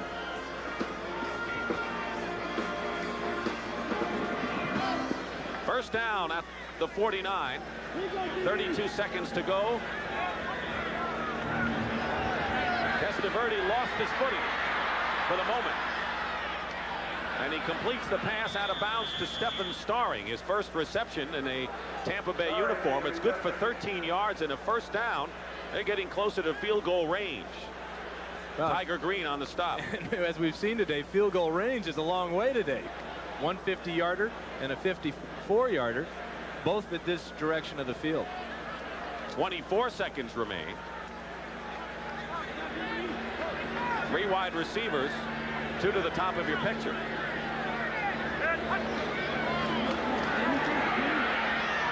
Testaverde, Carrier, the intended receiver, and he was covered by the 35-year-old veteran David Brown. That'll stop the clock, but they need yards. It'll be 2nd and 10. Well, if they have to kick a field goal now, it'll be right around 55 yards. Got a little breeze behind him. Coach Perkins is like me. He had a little bit of trouble with Iggy's last name. He calls him Donald Kicker. That's always easy. What does he say, Vinny quarterback? No, not when you're a Heisman Trophy winner. You learn that one. 2nd and 10 at the 38, 18 seconds to go.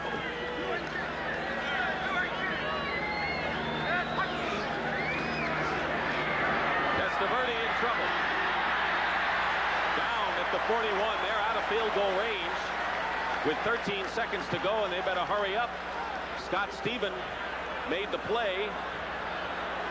Going to try a field goal now from about 59 yards. That's all. 5 seconds. You watch the clock. Officially, it's 58. Here's the kick, and it's no good. Not even close as time runs out.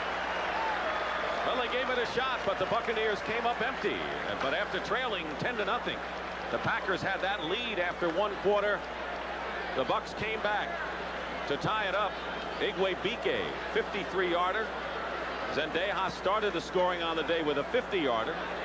Fullwood caught a 30-yard pass and run, and Tate scored from a yard. So we're dead even, and that's the end of the first half with the score 10-10. CBS Sports coverage of the National Football League is sponsored by Michelob. Michelob is a proud sponsor of the 1988 U.S. Olympic team. Pontiac, we build excitement. And by American Airlines, something special in the air. The road is filled with all kinds of surprises and hazards. Hey! That's why if you want a smooth, comfortable ride... Boy, do I need a smooth, comfortable ride. Get a set of Monroe Gasmatic shocks or struts. They'll give you the best ride ever, guaranteed. They're so good... Hey, great ride. They'll even help you handle the curves. No wonder America rides Monroe shocks and struts. Oh, yeah. Leave it to the good hands, people. Understanding. It's knowing that buying a new house often means finding new ways to save, even if that means bagging your lunch. You want whole wheat or rye? Give me rye. And Allstate can help with a new house discount that could save you 15% on homeowners insurance. You want mustard or mayo? Mayo. And 15% could buy lots of hot lunches. You want mixed fruit or pudding? Do you want the truth? The Allstate new house discount. Another reason. You're in good hands with Allstate.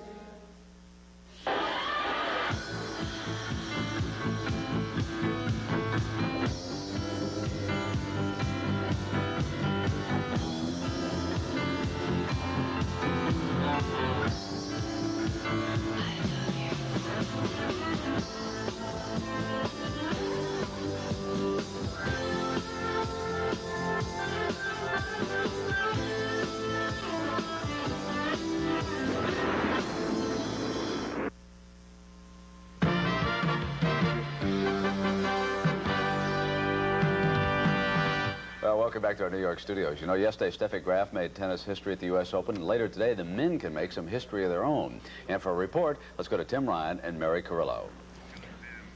You're looking at the National Tennis Center, empty now, but later this afternoon it will be filled to capacity to watch the men's championship final. Ivan Lendl, the top seed, against number 2-seeded Mats Wilander.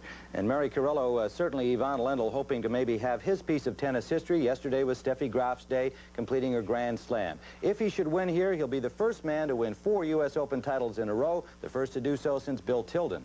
That would really be something, and history means an awful lot to Ivan Lendl. But Mats Wilander has got a lot to prove, too. In 1988, he won the Australian, the first leg of the Grand Slam, and the French. If he were to win the U.S. Open, you would have to consider him to be #1 in the world. And, in fact, if he does beat Ivan, when the next computer ranking comes out on Monday, he'll be #1. Well, yesterday, Ivan Lendl had to get by young Andre Agassi. He was the crowd favorite, the number 4 seed, the young American who represents the future of American men's tennis.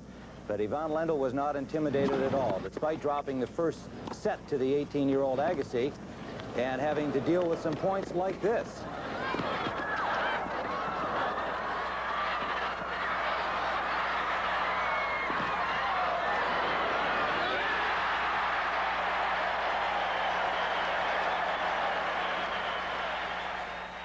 But in the end, the stoic play of Ivan Lendl and the superiority of his experience and shot making, as usual, prevailed over a younger opponent. Here at match point, he was too much for Agassi.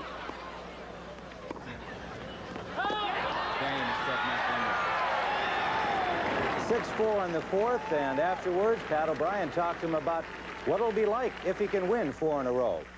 1 was great, 2 was incredible, 3 was unbelievable, and 4, you know, it's better than that. But it will be a tough match tomorrow. Mats is playing well, and I'm sure he wants it as badly as I do. Well, last year, Mats Wilander took Ivan Lendl to 4 hours, 47 minutes of grueling tennis over 4 sets. Indeed, it was played a day later. Because of a rain delay on the Sunday, the championship played a day late. Lendl, not in top physical condition, nonetheless went on to win his 3rd U.S. Open championship and is now on the threshold of the 4th. He'll meet the same man he met a year ago. What do you think? Well, I picked Lendl at the beginning of the tournament, so I'm not going to change my mind. But I think if Mats is aggressive and takes more chances, he could surprise us all. Okay, well, it should be an exciting match this afternoon. It's coming up at 4 o'clock Eastern Time. Right now, we take you back across the river to the NFL Today. Irv, who do you like, Lendl or Wilander? Ivan Lendl's my guy. I don't know that much about tennis, so I like Stars and Straight by about 5 minutes. All right. We'll have that tennis match for you at 4 o'clock Eastern Time on CBS, and our halftime coverage continues after this.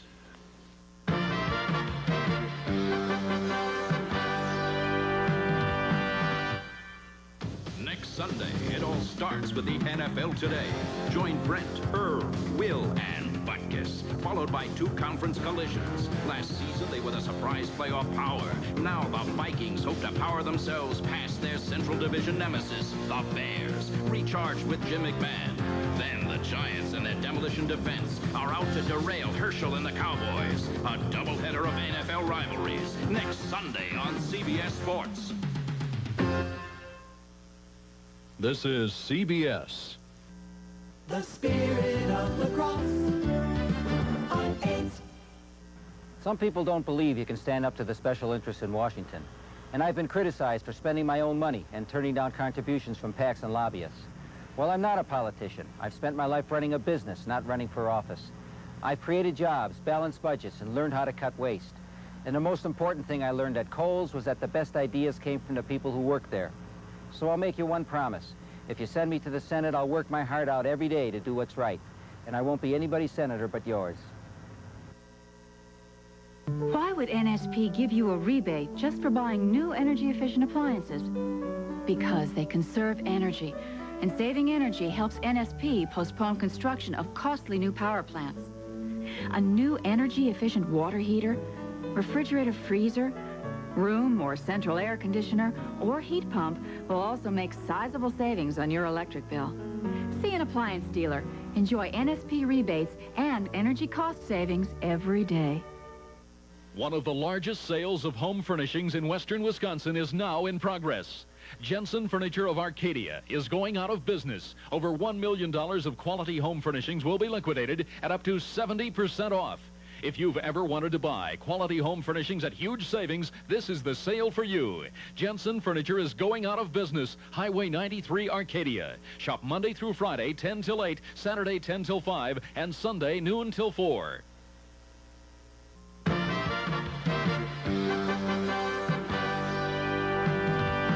Well, let's put aside the tennis and the yacht racing, and let's get to what matters, the football scores. Irv, you've been watching the Giants and the Niners. They're tied at 10 at the half. What about that game? Really a great game. It looked like the San Francisco 49ers are going to blow it out early in the ball game, but 2 turnovers in the first half kept the Giants in the game, and then late in the half, Phil Simms got the Giants going and kicked a 36-yard field goal with 10 seconds left to tie at 10-10. A pretty good ball game. All right, Irv, and of course the main storyline when the game started, Joe Montana on the sidelines, elbow injury, signaling in the plays for Coach Walsh. Was this a fumble, Irv Cross, by Young? Well, I don't think it was. The rule says if your arm is coming forward, it's an incomplete pass. Now watch this. Takes that left hand back and swings it forward. The ball comes out of there. Should be incomplete. It was ruled a fumble. The Giants recovered and took advantage of it. Quickly, Simms went to Manuel, 12 yards, the extra point by Allegre, and it was 7-0, and Simms led the cheers. Doug DeBose scoring the 49ers' first touchdown. Then they added that field goal, and San Francisco and New York head for the second half, tied at 10. Dick Butkus, the Bears, leading Indianapolis 10-6. Tough defensive game? Defensive game. Brent, Eric Dickerson has 44 yards total in the first half, so it's a seesaw, back and forth kind of a deal here. I think a break in the second half could turn out to be the major thing. What'd you think about Jim McMahon's touchdown pass that we're going to show the audience here, to Dennis Gentry? Well, that was a great pass because, you know, he really took a shot, you know, as he was throwing the ball, and that came after a penalty on the punter. And here it is to Gentry, who Gentry is playing out wide receiver this time. Now here we have, you know, we're talking about William Perry playing defensive end, which allows Dan Hampton. He beat his guard and didn't make the tackle, but here comes Steve McMichael and Richard Dent making the sack, and Trudeau got hurt on this play. You love to see those defensive. No, I don't like to see the guys getting hurt. Right? Well, I know that. All right. Now, in the second half, Miami and Buffalo, low-scoring game. Hard to believe Dan Marino was shut down a week ago in Chicago, and now he's having trouble up in Buffalo this afternoon. The game you're watching, they are tied, the Battle of the Bays, as the Buccaneers come back. And this is a slick run here by Brent Fullwood. Those of you who are Packer fans, you were pulling for him to get loose on the kickoff return. Hard to believe it was called back because of an offsides penalty in that situation. But how about Lars Tate of Georgia here for the Buccaneers, Irv? Looks like he's trying out for the track team. Here he goes on a long jump from the 4-yard line and scores. And they're deadlocked at 10 as the result. Atlanta leading New Orleans right now. Chris Miller, he's the hot quarterback in the NFC. He has a couple of touchdown passes. This was his first one as he goes to Ken Wisenhunt from 12 yards out. Dick, you made a point about the safeties on this second one. He went to Alex Higdon.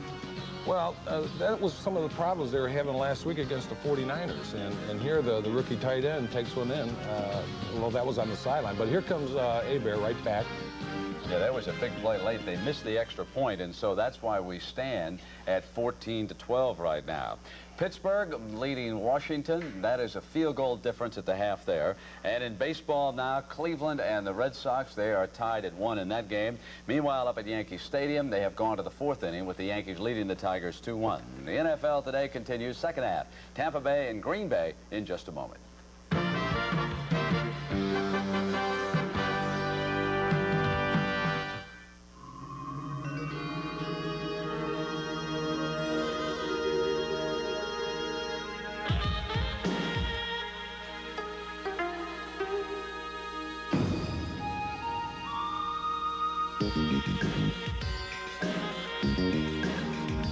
Seoul, a city of contrasts. And in the restaurants, shops, and hotels, they're proud to welcome the American Express card. Over 28 million adults get athlete's foot. I'm Jim Bird. I had athlete's foot until I used NP27. It has an ingredient recommended by doctors. Look, NP27 stops the burning, itching of athlete's foot fast. NP27. Nothing's a better cure for athlete's foot. In just 1 week, I lost enough weight to actually see the difference. The Slim Fast Pledge. Give us a week. We'll take off the weight. Each Slim Fast shake is a delicious, nutritious, low-calorie meal. 1 week and the weight was gone. Give us a week. We'll take off the weight. When you're worth $100 million and running for the Senate, you start with a big lead. But as a candidate, Herb Coles fumbled the ball. Like when an interviewer asked Herb a simple question. Can you identify the Secretary of Defense? The Secretary of... Can I what? Or his crack that as owner of a basketball team, he gave blacks their most meaningful jobs. Or his endorsement of Mexico's plan to steal our factories with cheap labor. If Herb can't handle the ball as a candidate, can he really play in the U.S. Senate?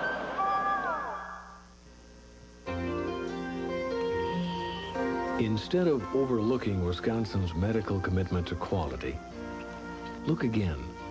From Gunderson Clinic to Marshfield to Madison as well as Milwaukee, leading-edge medicine in Wisconsin is not found in congested metropolitan centers, but located where it should be, next to where people live.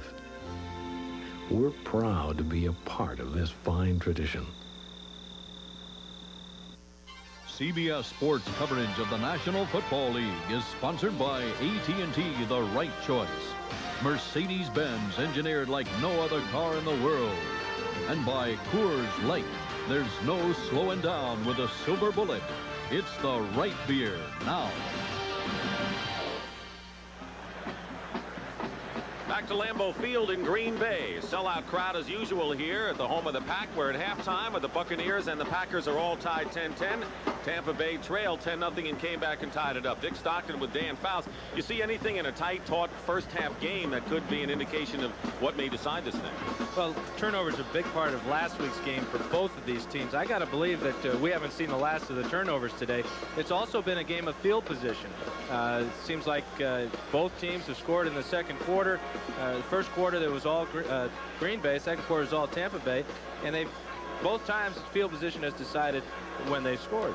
Well, we know we had 2 long field goals and 2 touchdowns in the game, 1 for each club.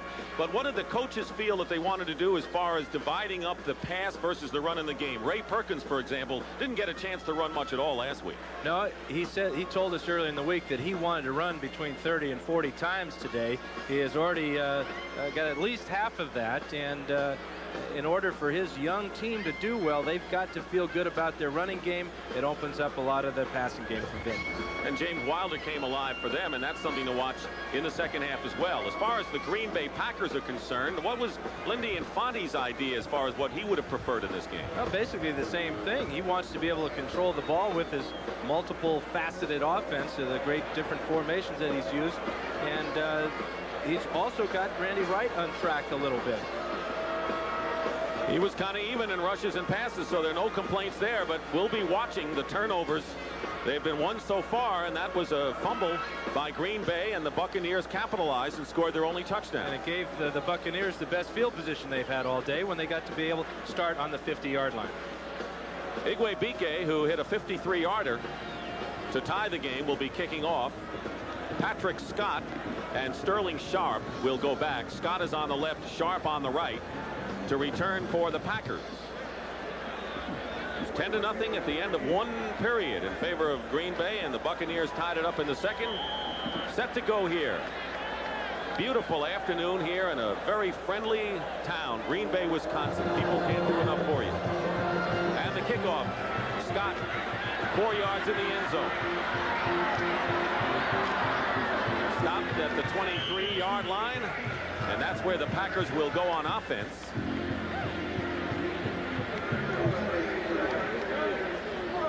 Henry Rolling made the stop. Let's take a look at Randy Wright in the first half. Not bad percentage-wise.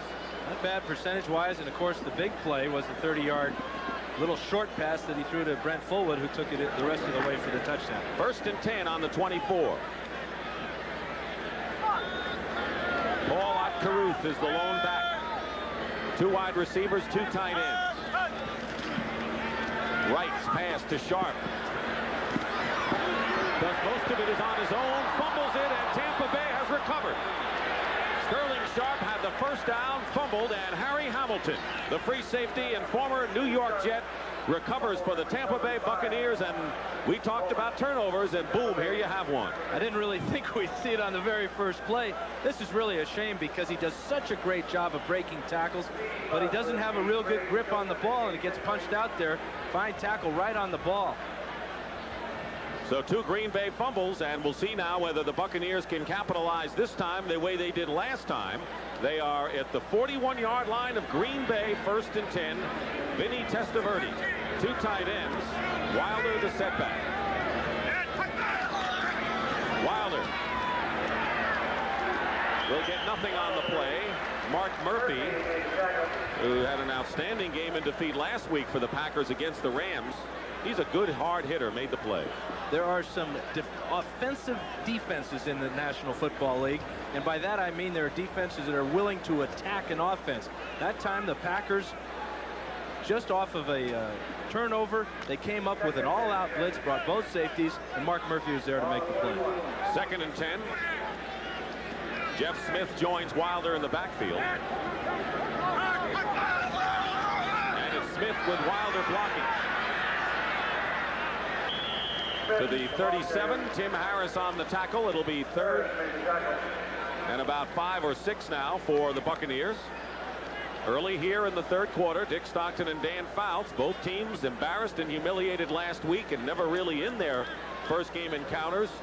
Both feel that they can win this game and go 1-1 and at worst be a game out of first, right? There's going to be 14 teams in the league that are going to be that close. Maybe not that many, but one of these two are. 3rd down and 5 at the 37.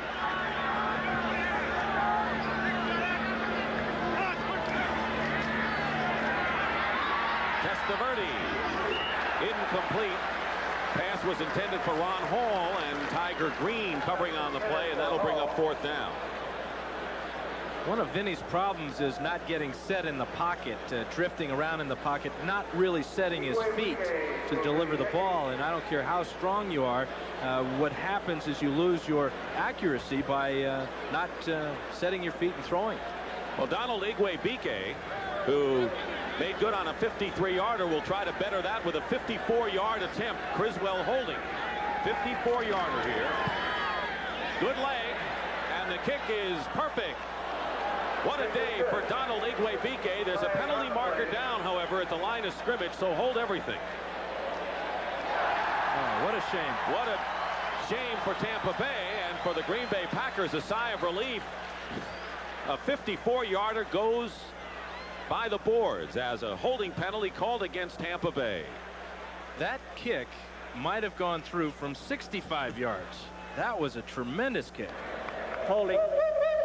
Number 82 offense. Go for it.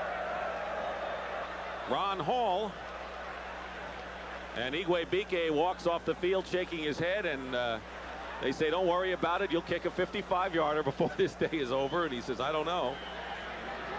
So now, with the penalty, Criswell will kick. Walter Stanley goes back. Norman Jefferson is out for the rest of the game. So Stanley back there at the 10 for the Packers. Clobbered at the 10 and winds up on the 12-yard line. Odie Harris and Winston Moss with a great play following the 37-yard punt. And the Packers are hemmed in inside their 15 when we return.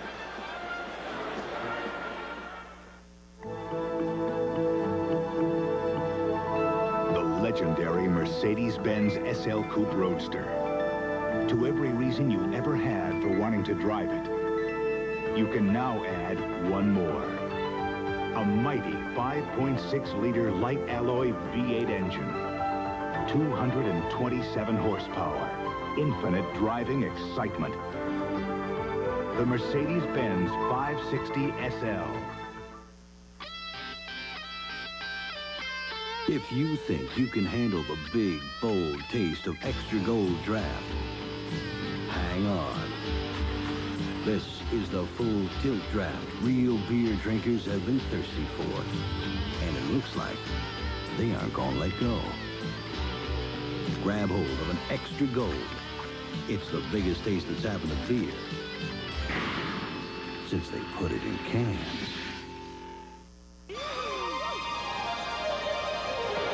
It's a great territory. First Interstate Bank territory. Because the First Interstate Bank card lets you get cash anytime, day or night. From Washington, D.C. to New Mexico, Colorado to Nevada. In fact, all across the U.S. So get a First Interstate Bank card and cash in on our territory. First Interstate Bank, we go the extra mile for you. 2 minutes have elapsed here in the third quarter. We're tied 10-10, and told you Norman Jefferson suffered the knee injury. He was helped off the field. He will not be back. That's why Walter Stanley returned the kick. And now let's see if Tampa Bay's defense can clamp down on the Green Bay Packers, who are starting from their 13-yard line. First down. Ken Davis and Paul Ott-Carruth on the backs.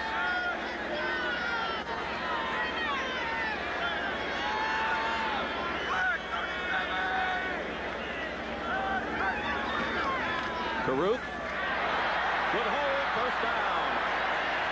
To the 27. Mark Robinson on the stop. 14 yards for Carruth, and they open up quite a gap there. This is Alumni Day here at Lambeau Field. A lot of the old great Packers, I know they like seeing Paul Ott-Carruth run that ball up inside. Reminds them a lot of Jim Taylor and Paul Hornung. Gain first down on that play. 14 yards So it's a first down at the 27. Packers out of some trouble back there.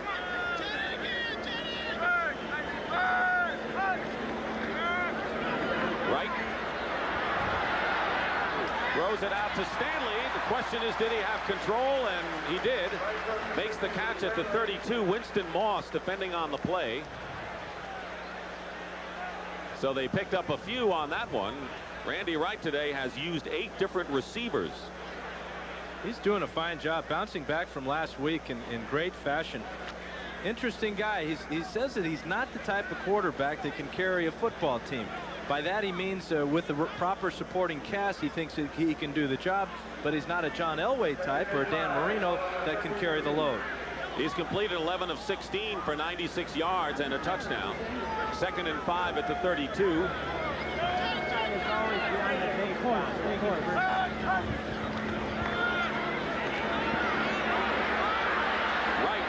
With a rush, completes the pass anyway. It's caught by West, the tight end. Mark Robinson makes the stop. Kevin Murphy put the rush on.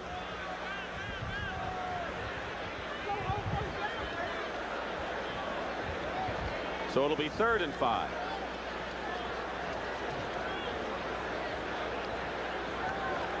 Crowd has quieted down considerably. The first quarter heroics of the Packers have died down. There you see Green Bay converted only 1 3rd down attempt. 3rd and 5 now. They have 4 wideouts. Pass to Caruth. He makes a fine catch, and it'll be good enough for the first down. Just barely to the 39. Harry Hamilton defending. So now Paul Caruth continues to pay dividends, and that's why Lindy Infante says that he knows the system pretty well thus far. Not only does he know it, he can come up with a nice catch like that. Great diving catch. You really don't expect your fullback to have that type of ability, but in an offensive system like Infante has, everybody out there on that offensive unit, aside from the offensive line, has to be able to catch the ball. First down at the 39. Packers in their own territory. 10-10 the score. Randy Wright decided against going deep and hits Ken Davis out of the backfield, who's hit by Winston Moss at the 43. And a penalty marker is down as well. Most of the calls have been against Tampa Bay. They've been penalized 6 times today for 55 yards. And this too will be against the Buccaneers. Another personal foul. They're really overzealous today. Here's Jerry Seaman. Personal foul, unnecessary roughness, number 99 defense, first down. Former Buffalo Bill Eugene Marv. You know, we talked with Perkins yesterday, and he was concerned with the mistakes of last week. He was talking more about turnovers, interceptions, and fumbles, but he's going to be awfully concerned with the number of penalties he's had today, and especially personal foul ones that give the other team 15 yards. First down after the penalty. The Packers are at the Buccaneers 42. They got an opportunity to snap the tie. Caruth off tackle gets 1. Caruth seeing a lot of action now. Holmes made the stop, and we understand that Brent Fullwood, who started the game, has an unspecified injury, but we know he will not return to the contest. So the Packers lose their starting fullback. They've lost a number of players today. Now they, especially on the defensive side of the ball, this is the first offensive guy they won't see for the rest of the day. And Fullwood is an outstanding talent running that ball. They're going to need him. We saw Woodside play, and he showed well. It'll be 2nd and 8 at the 40 now. 9:35 remaining, 3rd quarter right here.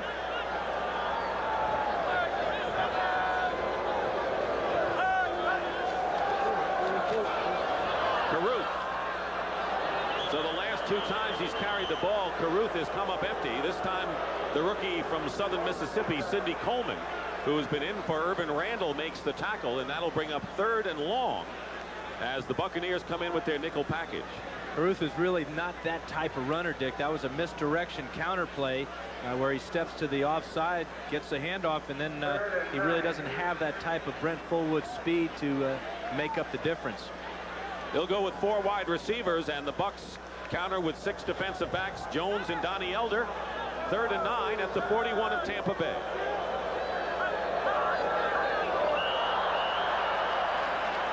John Cannon was eager to get to Randy Wright. Let's see if he was drawn off. We have the traditional pointing of the fingers. Encroachment prior to the snap, number 97 defense. That's the only finger that counts, is the one that Jerry Seaman has, and which way he points. Sean Lee, encroachment. Look at the penalty story. The Buccaneers penalized twice as much as the Packers, but look at the yardage. That's really been a factor, and were it not for the 2 fumbles, well, the one in particular, in the second quarter, the Packers might have the lead. 3rd down and 4. Randy Wright on a jump pass, and on the reception, Perry Kemp. He's short of a first down, however. It was Harry Hamilton right on it, and there you see Kemp, who's holding that right arm. He might have injured it on the catch. It'll be 4th down and 2 for Green Bay. You know, there are times when the offense calls good plays, and there are times when the defense calls good plays. That was an excellent call by the Tampa Bay defense by forcing Wright to throw what we call a blitz adjustment. They came up and they blitzed the safeties. The Packers had to break their pattern, and Tampa Bay knew that there was not enough yardage with the catch to make the first down. Are you surprised that the Packers on the 34 of Tampa Bay in a tie game are going for it here? Yes, I am. And I'll tell you why. I don't think they have the offense to get it. And I don't think Randy Wright likes the play that was called. Timeout called by Randy Wright. He didn't like what he saw as the Buccaneers quickly sent in some defensive reinforcements. And so Green Bay is forced to use a timeout here in the 3rd quarter. AT&T has just made Watts a whole new ballgame for any size business. Pick from a lineup of plans that give you call detail, distance-sensitive pricing, and major league discounts, even on international and AT&T card calls. If you thought AT&T Watts had just one pitch, now it's a whole new ballgame.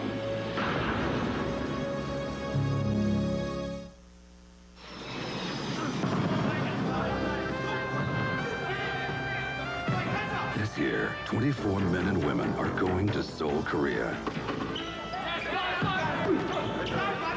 Going for the gold.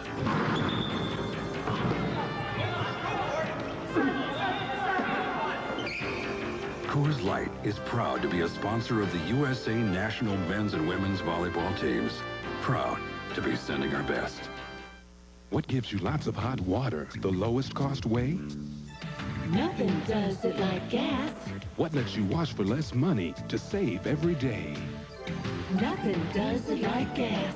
What heats water so efficiently it's half the cost of electricity? Nothing does it, no, nothing does it like gas. And if you're beyond gas service, use propane. For hot water, for cooking, home heating, or drying. Choose gas, America's best energy value. A traitor wants to come home. Only one man can get him. If the Russians don't get us, the company will. Intrigue. Tonight. Here at Lambeau Field, the Packers will go for it on 4th and 2 on the 34 in a tie game, and they have 4 wide receivers in there, Dan. They were in this situation earlier, although it was 3rd down and 2. They ran Fullwood on a draw that he fumbled, and they ran Caruth on a draw on 3rd and 2, where he didn't make the yardage. Same type of personnel in the game. Caruth is the running back now.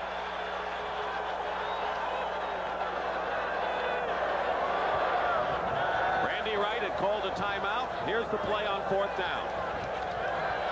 Wright's pass to Epps. Let's see where they mark it. It'll be close.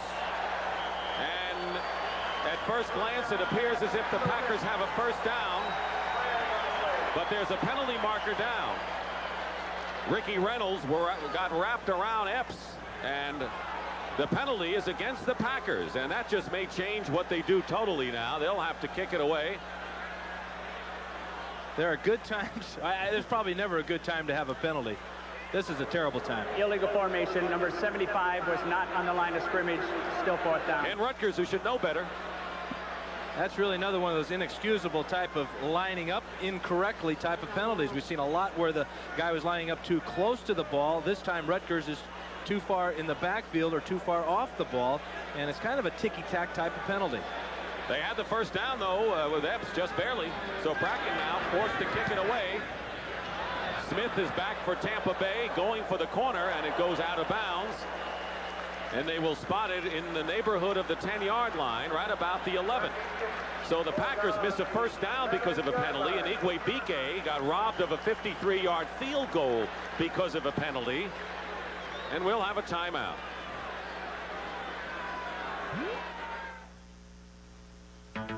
At Prudential Baits, rock solid means more than strength and stability. It's having the resources to develop and deliver individualized investment ideas. Market Wise means the insight and capability that helps clients find opportunities no matter what the investment climate. If anyone can get your strategy right on target right now, that's it. It's Prudential Baits Securities, rock solid, market wise. I'm not panicking yet, but him is our major weapon for this meeting, and I don't see him. I spoke to him last night. He said he'll meet us there. What, is he taking a different flight? He's not flying, he's driving. He is driving the 300 miles. Just bought a 190 class Mercedes. Says he's never driven anything like it. Well, that's great, but why would he want to do all that driving when he doesn't have to? I guess that's the whole point.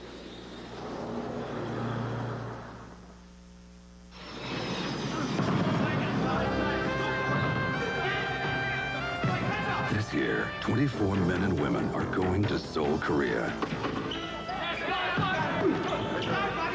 Going for the gold.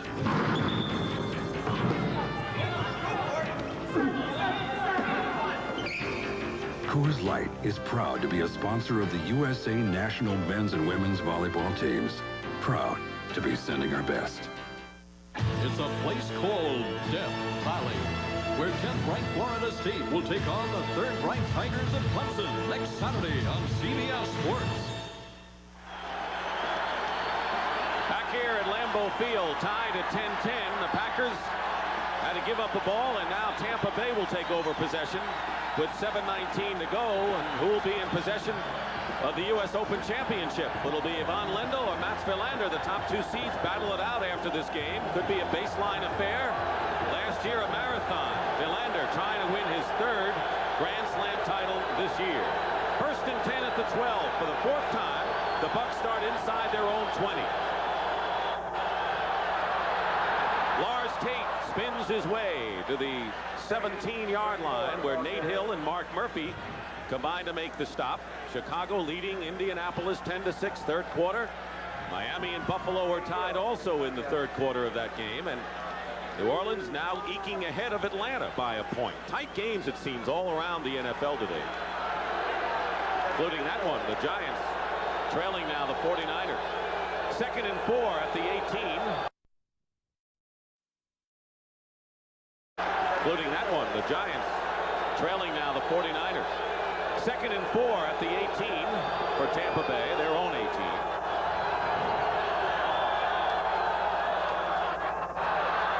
And bursting up the middle is James Wilder, the upback. He's got the first down beyond the 25-yard line.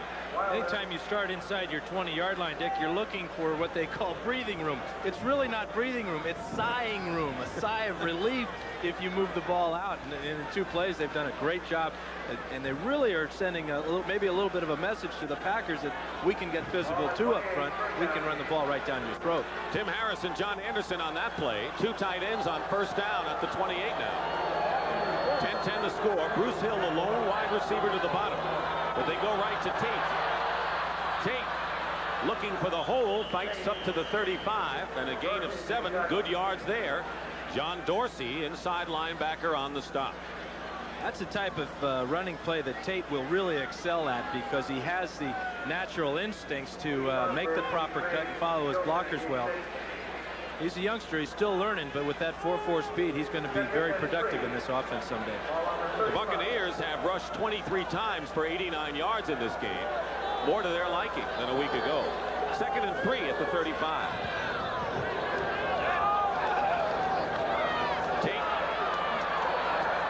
Short of the first down, Burnell Dent, who has not been a starter. They've used Holland and Dorsey, but Dent has played very well as a backup. And forced to play in place of the injured Holland today, is out with a thigh injury, and it'll be 3rd and short. Got to believe that the injuries up front to the Packer defensive line, with Sean Patterson out and Boyarsky out, that they're hurting a little bit. And now on 3rd down and short yardage, they have to bring in an offensive lineman, Tom Neville, to play defensive line for them. Mark Cooper, who's normally a backup tackle, is used as a 3rd tight end here. He's number 71. 3rd down and 1 to 38.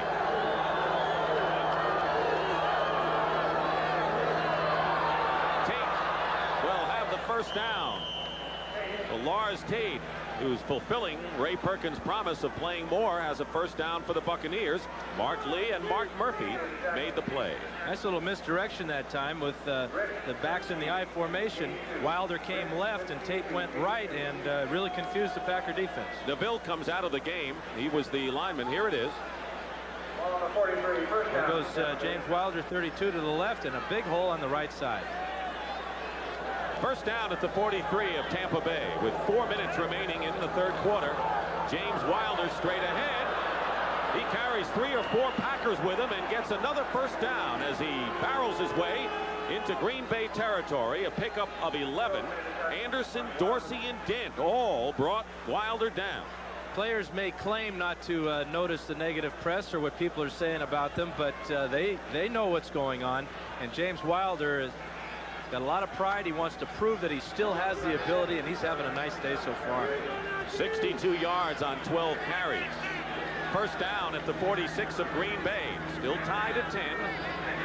Waning moments of the 3rd quarter. Wilder runs into his own man, Gruber. So Gruber was pushed back, and Wilder couldn't get going. No gain on that play. It was Harris and Dorsey defending. Quite a chess game going on with the coaching staffs. We talked earlier how to expect a blitz of some type after you've been successful running the ball 3 or 4 times. And Mark Murphy came on the safety blitz that time, and that's right exactly where the Bucs wanted to run the ball. It's been a while since Wilder has hit the century mark. The 8th play of the drive coming right here. All have been running plays. 2nd and 10 at the 46.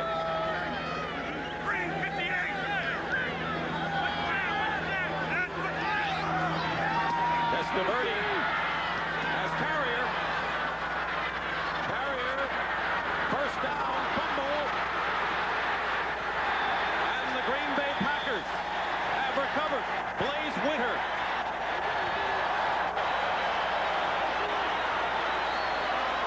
First turnover of the game by the Tampa Bay Buccaneers. They had a first down deep in Green Bay territory, and Carrier coughed it up. There's Blaze Winter. This is a byproduct of 2 teams struggling. Now it's Tampa's turn to cough the ball up after a receiver makes a nice play. Earlier, Green Bay's Sterling Sharp did exactly the same thing. Mark Lee did a great job of knocking that ball loose. So Tampa Bay's drive goes by the board, and a former San Diego Charger, Blaze Winter, who was forced to start today at left tackle. Hustling all the way down the field. He never knew that there'd be a fumble down there. Packers have it 1st and 10 on the 23. Tied 10-10.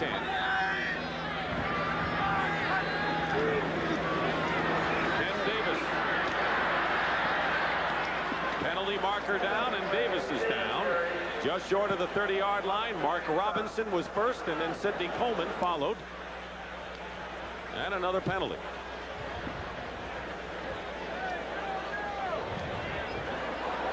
And that'll go against the Packers. We basically had a pretty well-played first half, Dick. Not a whole lot of penalties, or a lot of penalties in crucial situations. Holding number 86 offense, still first down. Tight end Ed West. Now we're getting fumbles after nice plays by the receivers. Now we're getting a lot of penalties in crucial situations that are really hampering both offenses. There you see Phillip Epps as they're shuttling in wide receivers with the play for Randy Wright. Winding down to 2 minutes remaining in the 3rd quarter. We have had no scoring in this period. 10-10 the score.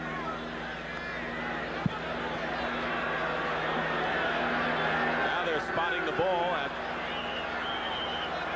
the 17-yard line, or 18.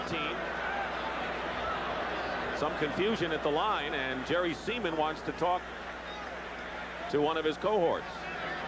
Not only do we have struggling ball clubs, we've got a struggling officials crew. Well, best they get it right. Bill Reynolds, the head linesman. They just had to adjust the clock, it appears. First down and 15 at the 18 for Green Bay.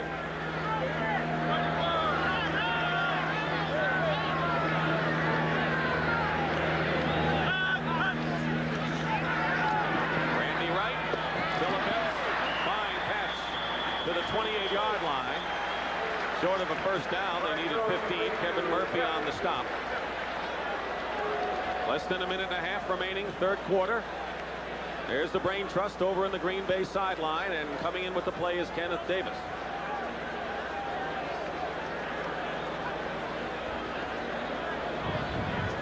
Why doesn't Fonte like to shuttle in the wideouts or receivers? It creates a little bit of a question mark on his opponent's sideline as to what personnel the defense should have in the game. So he'd rather do that than signal it in. 2nd and 5 at the 28.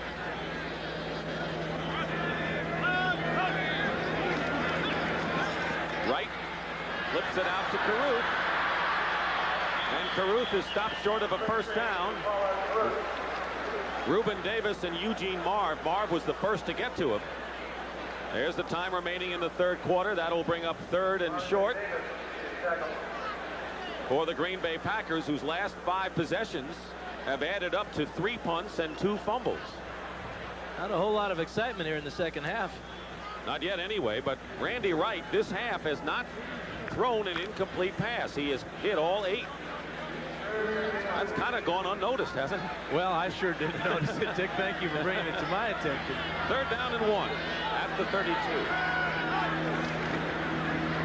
Davis will have the first down, and that'll be the last play of the third quarter. Robinson and Jones makes the stop at the 37. That's the end of the third quarter.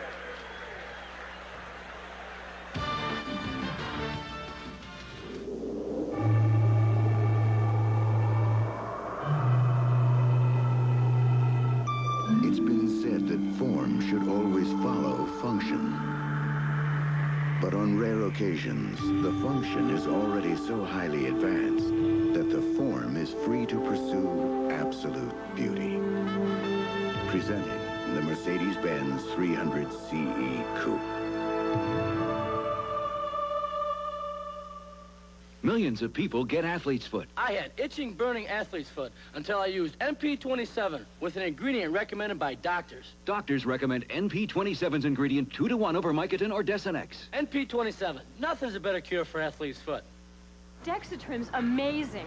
I lost weight without being hungry, and that never happened before. Just 1 Dexatrim controls your appetite all day, and it's caffeine-free. With Dexatrim, I wasn't hungry, I lost weight, and I feel great. Now the whole country knows. We really took the wind out of their sails.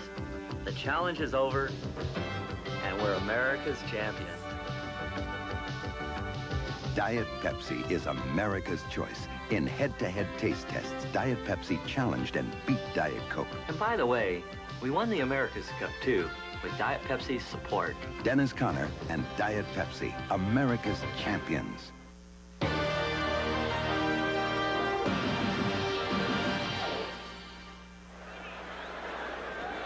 We start the fourth quarter here at Lambeau Field in Green Bay. Dick Stockton and Dan Fouts. Tampa Bay and Green Bay, 10-10 the score. We had no scoring in the third quarter. So far in this one, Tampa Bay has outrushed Green Bay 2-1. And Green Bay has had the passing advantage, 124 yards to 98. Big play in that third quarter was the penalty against the Packers when they had picked up the first down on 4th and 1. And the fumble hurt Tampa Bay when they had a first down. 1st and 10 at the 38. Green Bay in their own zone.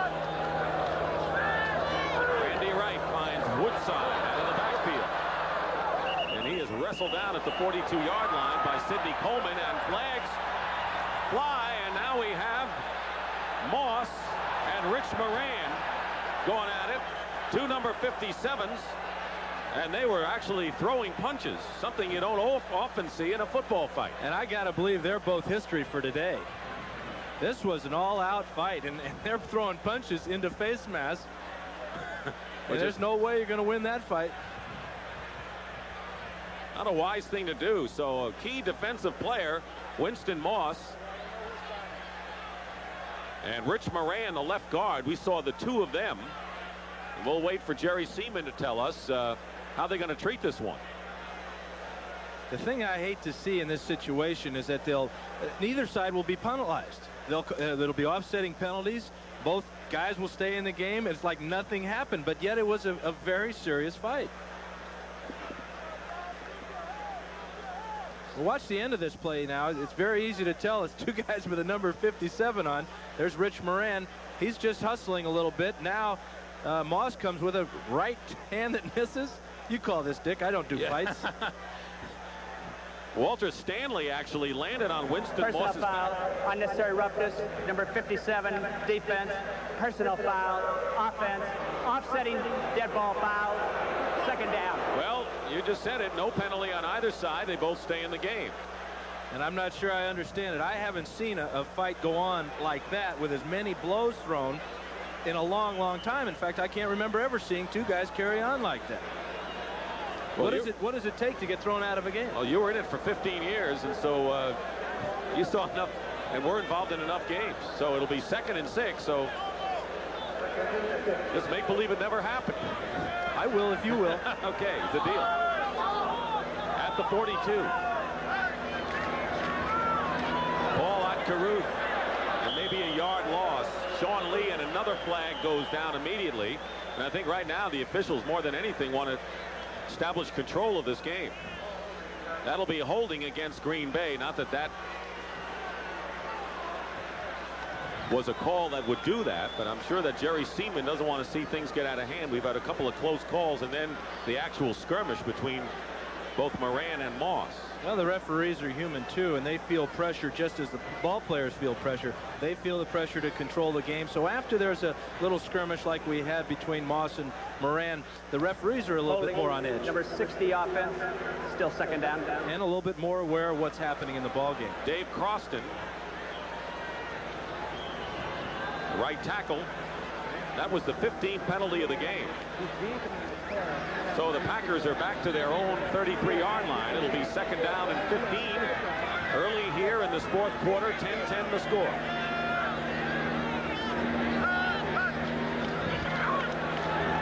Randy Wright, time, still does, and wide open is Sterling Sharp.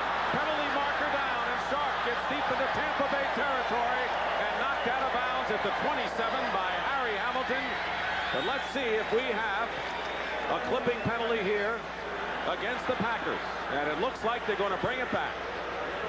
A 40-yard gain, open field to Sharp, and they're going to bring this one back. Sharp pushed off is what he did. Great job by Wright, though, hanging in that pocket and finding him. But it's a rookie mistake in the secondary by Sterling Sharp. No clip. It was a push off, but it did the same damage. Pass interference, number 86 offense, still second down. And it was Ed West, the tight end, and not Sharp on the push-off. Sorry, Sterling, and your family. But they got the old toolbox, Ed West. Again, it's a mistake, though. It's not a turnover, but it's a negative type of thing that's just been plaguing both teams throughout this second half.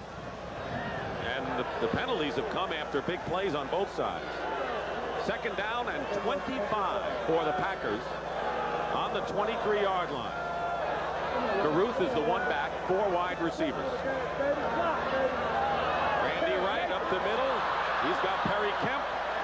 That's the way to do it. You don't have to get it all in one play. And Kemp with a 20-yard pickup to the 43. Futrell and Reynolds on the stop. Kemp really has an advantage in this system. He, as you said earlier, Dick, he's played for Lindy Infante coach teams in Jacksonville with the Cleveland Browns, and last year he was with the replacement team there. So he has the knowledge. He did a nice job of finding the open area in the zone. The Bucs only rushed three men that time on Wright. He had the time, found the man, Kemp had a good game last week against the Rams, too. 3rd down and 5 at the 43. Perfect this half, as you see. Right pass to Epps. He's got it, and he's 11 for 11. It was blown dead at the 46 of Tampa Bay, but it's good enough for the first down. Rod Jones on the stop. So Randy Wright, looking his sharpest, hits Kemp for 20, and then Epps for 11, and that's a first down. This is why quarterbacks make a nice little salary. You got to be able to stand in that pocket and deliver the ball, and also relax a little bit and take that blow in the back. Great catch by Epps. We talked earlier about players having to make big plays to sustain drives, and that's what Phillips did there. Packers with a first down on the Buccaneers 46, tied 10-10. A lot of time remaining, over 12 minutes. Right to the air. He's got another completion, this time to Stanley, and he has another first down as well. Futrell and Hamilton on the tackle. That's good for 12. Wright has been hitting the back out of the backfield, Ken Davis, number 36, a lot on this play. But this is the option screen. He has the option to throw the ball down the field to the receiver, as he does in this situation. Nice read by the quarterback. Randy Wright, you don't hear the boos now, obviously. He has clicked. He has been red hot. He is 11 for 11 here in this second half and has a first down on the Buccaneers 34.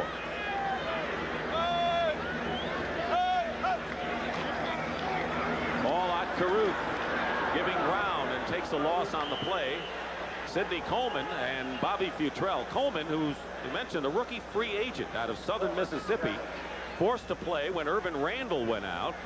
The best inside linebacker the Bucs have is really showing Ray Perkins an eyeful today. The eyeful that I'm really enjoying, though, is watching Randy Wright and his hot hand in this second half. If I'm calling the plays, I'm not calling any running plays anymore. I'm going to ride this guy's arm until it drops. He's on. 2nd and 11 at the 35. 10-10 the score. Wright will run. He's tripped up 3 yards shy of a first down by Ron Holmes, but he had the presence of mind to run, and he had Caruth in front of him. Wright hit Brent Fullwood earlier in the game in a similar type of situation from a similar part of the field.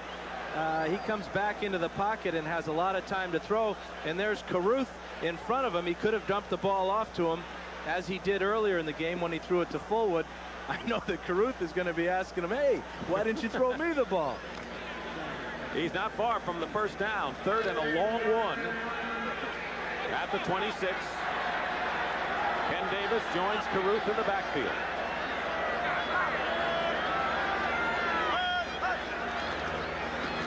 And Ken Davis carries, and he stops short of the first down. He was hit hard at the 25, and I don't believe he made the sticks. Kevin Murphy came in and forced the play nicely. And it'll be 4th down. Well, they went for it on 4th down the last time. I would expect to see him to go for it again. You expect to see 4 wide receivers? No, I think it's a little bit shorter distance, and oh my. Well, they bring in Max Zendejas to try the field goal with 9:40 to go. Figure this one out. I'm not sure I can, although it is the 4th quarter. They need 3 points. The wind is at Zendejas' back. He's already shown the big leg earlier in the game with a 50-yarder. That's got to be the thinking. A 43-yard field goal attempt to try to break the tie. Bracken holds. There's the wind. There's the kick. Penalty marker down. And we'll have a delay of the game. They took too much time, and a delay of the game call against Green Bay. Delay of game, offense. So they'll have to move back, and that would be a 48-yarder now. That makes things a little testy. Although, as you mentioned, Zendejas did click from 50, and the wind is really whipped up now. Both these teams, it appears that they're trying to lose this ball game. They're getting all these great situations. They're converting them, but then they have a silly penalty like delay of game. Somebody's got to be watching that clock. So this will be a 48-yard attempt.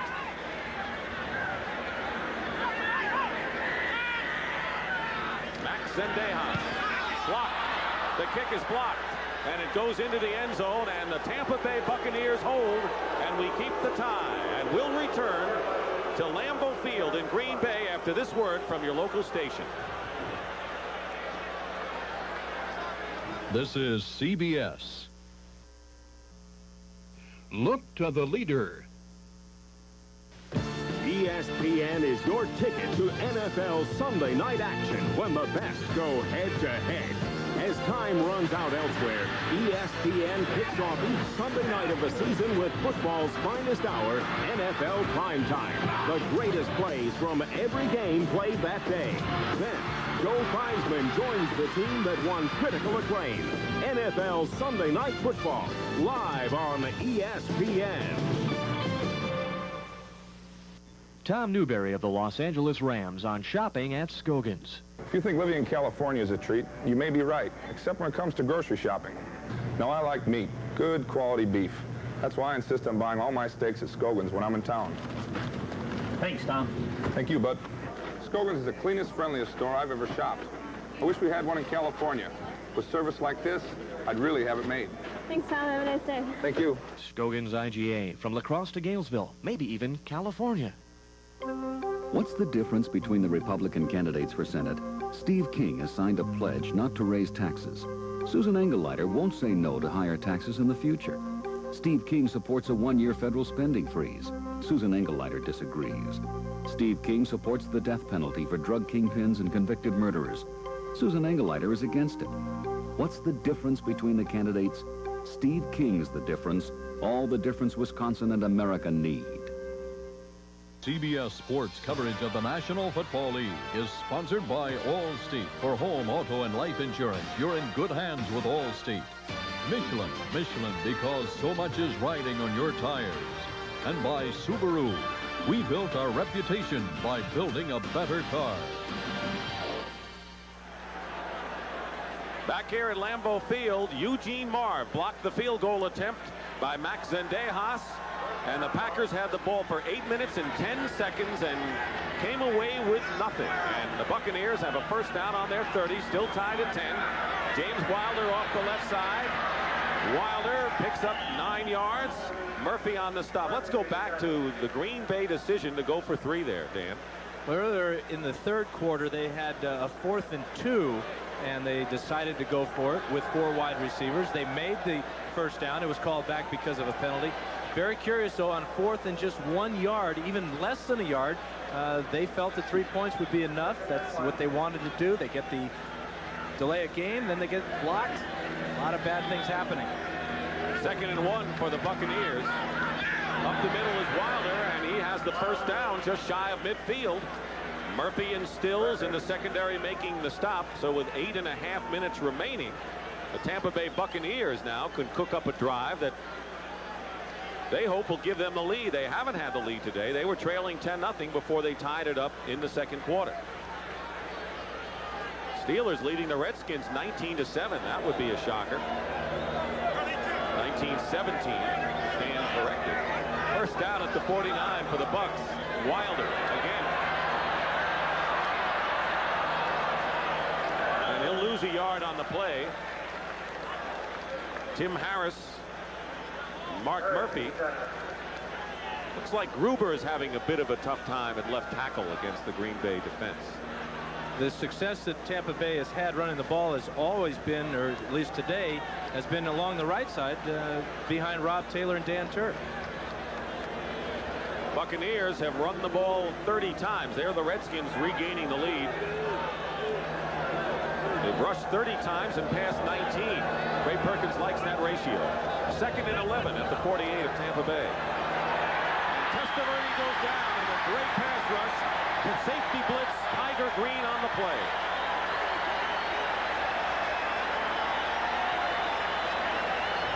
Tiger Green on the sack. This is a great play by the Packers. Tiger Green comes in free. Vinny has got to get rid of this ball. He has to know going into to the start of that play where his protection is, where is he most vulnerable. If they bring a safety on the blitz like that, he's got to throw the ball either away or to a wide receiver on a blitz adjustment. That's a huge loss there where they had good field position. A loss of 14. Third down and 25, back to the 34-yard line. Testaverde. And loses the ball. It's a fumble, and the Packers may have it. They do.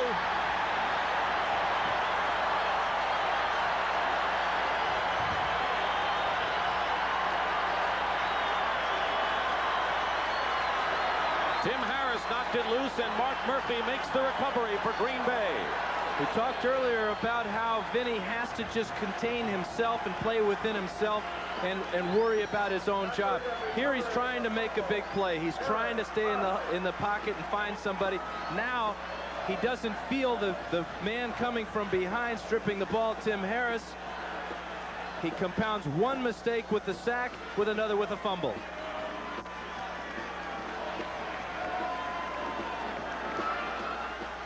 And I don't want anyone driving my XT while I'm away. Do you understand? The new Subaru XT6 has a powerful 6-cylinder engine, computerized full-time 4-wheel drive, and a design which makes it hard to resist. Somebody drove my car. Who was it? Up to $1,000 cash back from Subaru means a great deal on a great car. A lot of beers have been trying to knock out Pabst Blue Ribbon beer. Beers from Europe, beers from the night. Even beers with ugly dogs as mascots. Yet Pabst Blue Ribbon beer keeps coming back. And back and back. Why? Because for over 100 years, Pabst has been consistently brewed with only the finest hops and grades. It's what's inside that counts. Hey, I like your new car. Thanks. It's got loads of power and really holds the road. You need all that performance? No, but it's nice to know it's there. You really have to take care of a car like this. A car like this is supposed to take care of you. That's why I bought Michelin's. Michelin, because so much is riding on your tires. Golden opportunity for the Green Bay Packers here, and Randy Wright has had a tremendous half. He is 12 for 12. The record of completions in a row is 18 by Lynn Dickey for the Packers. 172 yards and a touchdown, although Tampa Bay has outrushed the Packers. First and 10, Green Bay on the Tampa Bay 41. 6:46 remaining in the fourth quarter.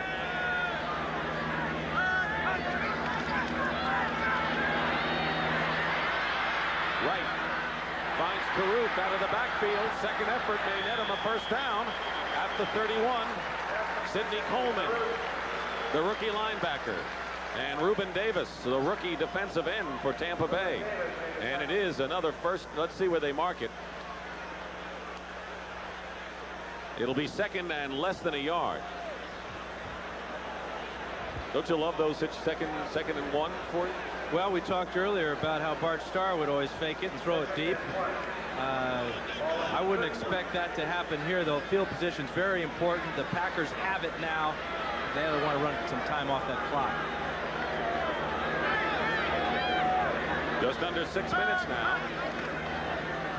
Caruth won't get it that time as the Buccaneers gang up, led by Reuben Davis and Sidney Coleman again. And it'll be third down and a little more than a yard left. Both teams have had trouble in this area of the football field all day. It seems like they get to about the 30-yard line and everything just stops. Clint Didier, who was acquired after the Washington Redskins let him go. There he is, number 80, has come in the game, and they had intended to use him on short yardage and goal line, and he comes in as the third tight end here. This is curious. Now it's 3rd and 2, and now Randy Wright did not like the play call. He uses their second timeout. So now the Packers have only one if it comes down to it, and they converse over on the sideline. So our first look at Clint Didier, who played so well for so many years for the Super Bowl people in the Washington Redskins. And we'll have a timeout now as they talk things over. We'll be back. Hello. Business has sure picked up here at Lucky's Castaway Club since he started serving our new Bartles & James Premium Tropical Cooler.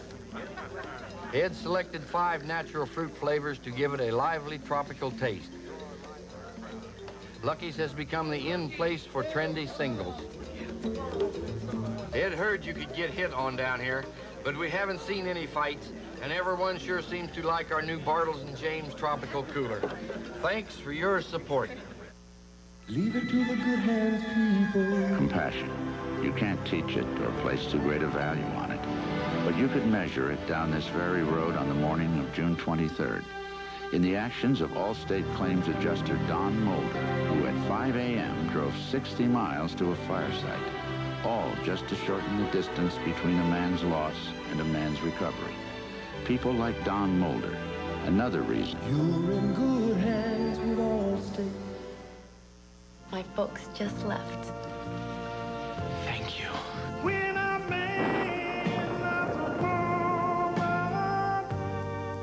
The new Subaru Justy gets you anywhere you want to go, less expensively than any other four-wheel drive car. Mr. Potts, you're home. Of course. What brings you out on a night like this, James? Up to $1,000 cash back from Subaru means a great deal on a great car. 3-time defending champion Yvonne Lindell battles Swedish sensation Mats Wilander. It's the U.S. Open final on CBS Sports. Next. Well, Dan, Clendidier's moment of glory didn't last long. He came in and then came out. I don't know if he'll qualify to have enough playing time to letter this year as a letterman. 3rd down and 2 at the 33.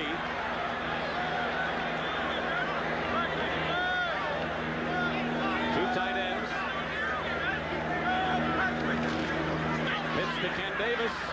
Davis is stopped short again, and a marvelous play by, and I didn't mean this, by Eugene Marv, former Buffalo Bill, but that's the best way to describe a great defensive play by the Tampa Bay Bucks, and it's 4th down and 4.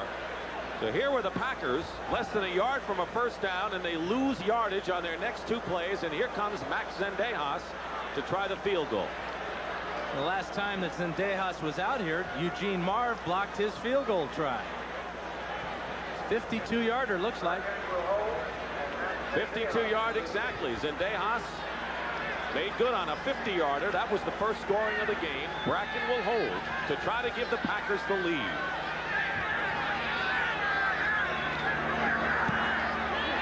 It's long enough, but no good off to the right.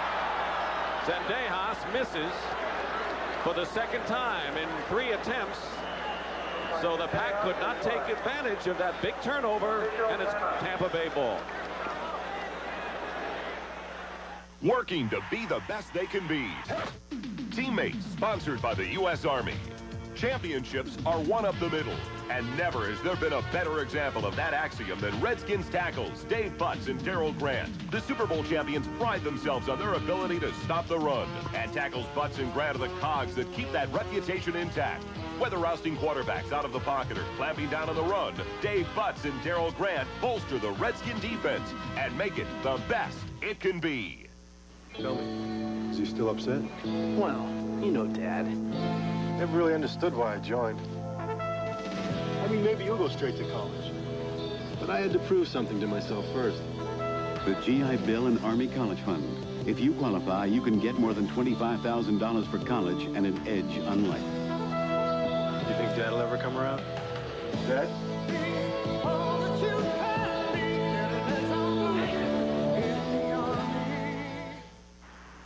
On our way back to the stadium, Brent Musburger here in New York with a reminder that coming up after the game, we're going to have live coverage of the U.S. Open men's singles final.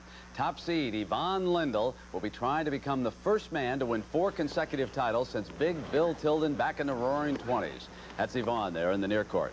Now standing in the big check machine's way once again is Mats Wilander, the 2nd seed, who's already won this year's Australian and French Opens.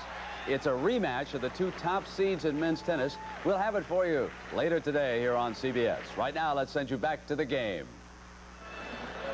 Story of missed opportunities for the Packers. They had the ball for over 8 minutes the last time, and Zendejas' field goal attempt was blocked. Here they had the ball on the Bucs 41, and Zendejas misses a 52-yarder. Let's see if Tampa Bay wants it, Dan. Vinny's has got a little reprieve here. Those are his numbers with 4:32 remaining in the fourth quarter, tied at 10.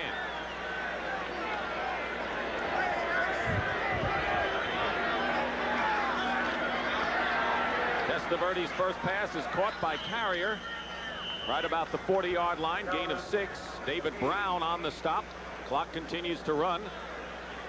This is the most difficult situation for a young quarterback to be in, trying to win the ball game at the end of the game, move his team down into field goal position. One thing that Vinny did on that play, he read the defense well at the line of scrimmage, changed the play with an audible, and hit the receiver on the quick out. One thing Ray Perkins said, he can see things on the field that sometimes they don't see from upstairs. 2nd and 4 at the 40 of Tampa Bay. Here comes a safety blitz, but instead Wilder carries. He's close to first down yardage, although short maybe by a yard. Blaze Winter on the stop. Clock continues to run. The Bucs have all 3 of their timeouts remaining, but the Packers have only 1 left.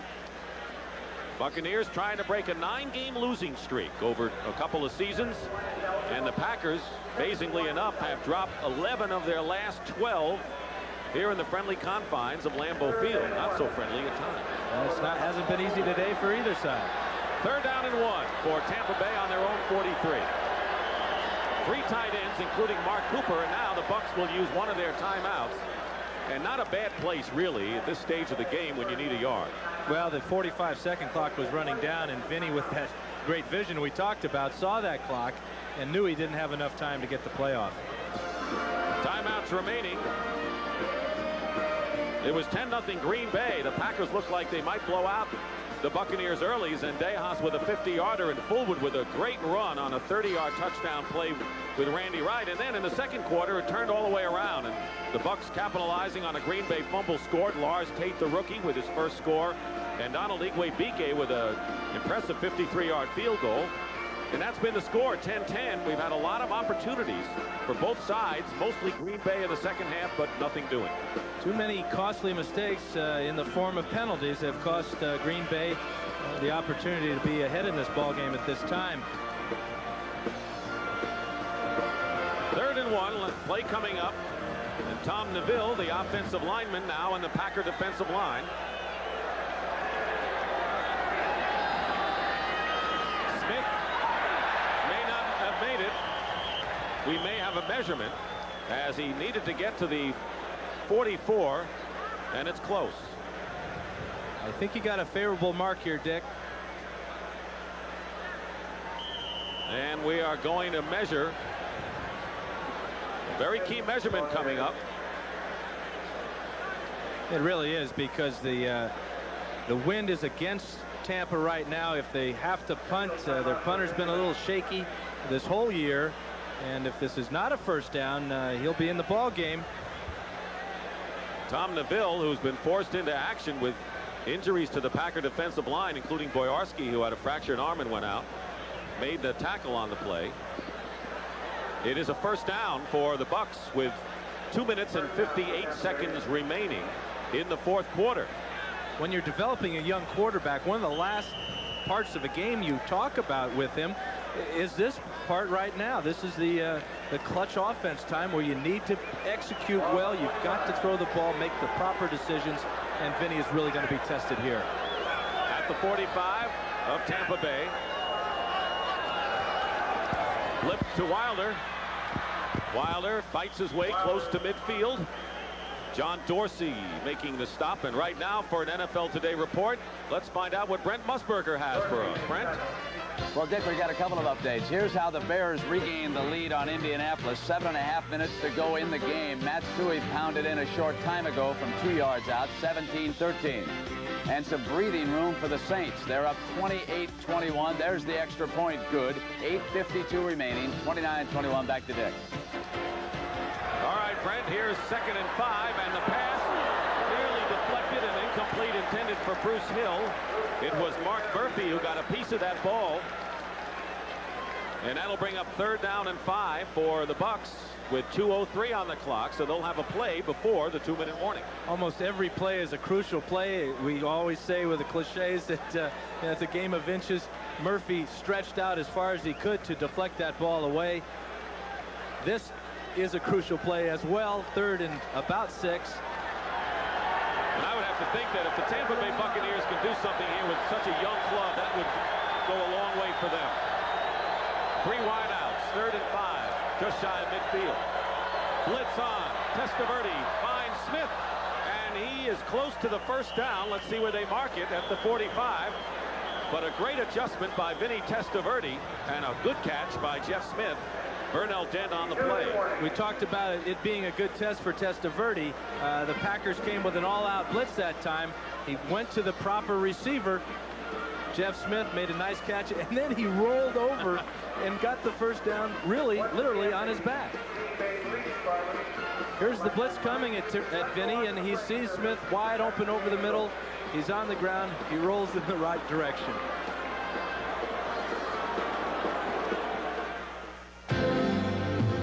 You know what smooth is? You gotta stop and taste the high life. Smooth is the sensation of cracking open a cold Miller High Life. Smooth is the anticipation of that first mouthful hitting the back of your parched throat. Smooth is the feeling of a beer that goes down easy, never bitter. Stop and taste the High Life. Smooth is knowing how good that first Miller High Life tasted, and that it's time to enjoy another. What a great evening. I hope it's not over yet. Look, I ought to tell you, right now, I shouldn't be doing this. I'm a married woman. That's okay. I'm a married man. Happily married? Very happily. Oh, me too. Well, happy anniversary.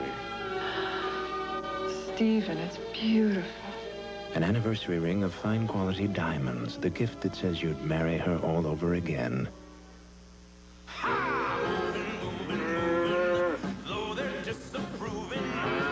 Day after day, more people depend on Subaru wagons than any imported wagon in America. And with good reason. They're reliable and durable. In fact, if Subaru didn't make your life easier... Honey, is dinner ready? Who would? Up to $1,000 cash back from Subaru means a great deal on a great car. Here's our story. We've had our 2-minute warning. 1:57 officially remaining in the 4th quarter. The Tampa Bay Buccaneers, with 2 timeouts left, have a first down on the Green Bay 44. Tied up 10-10.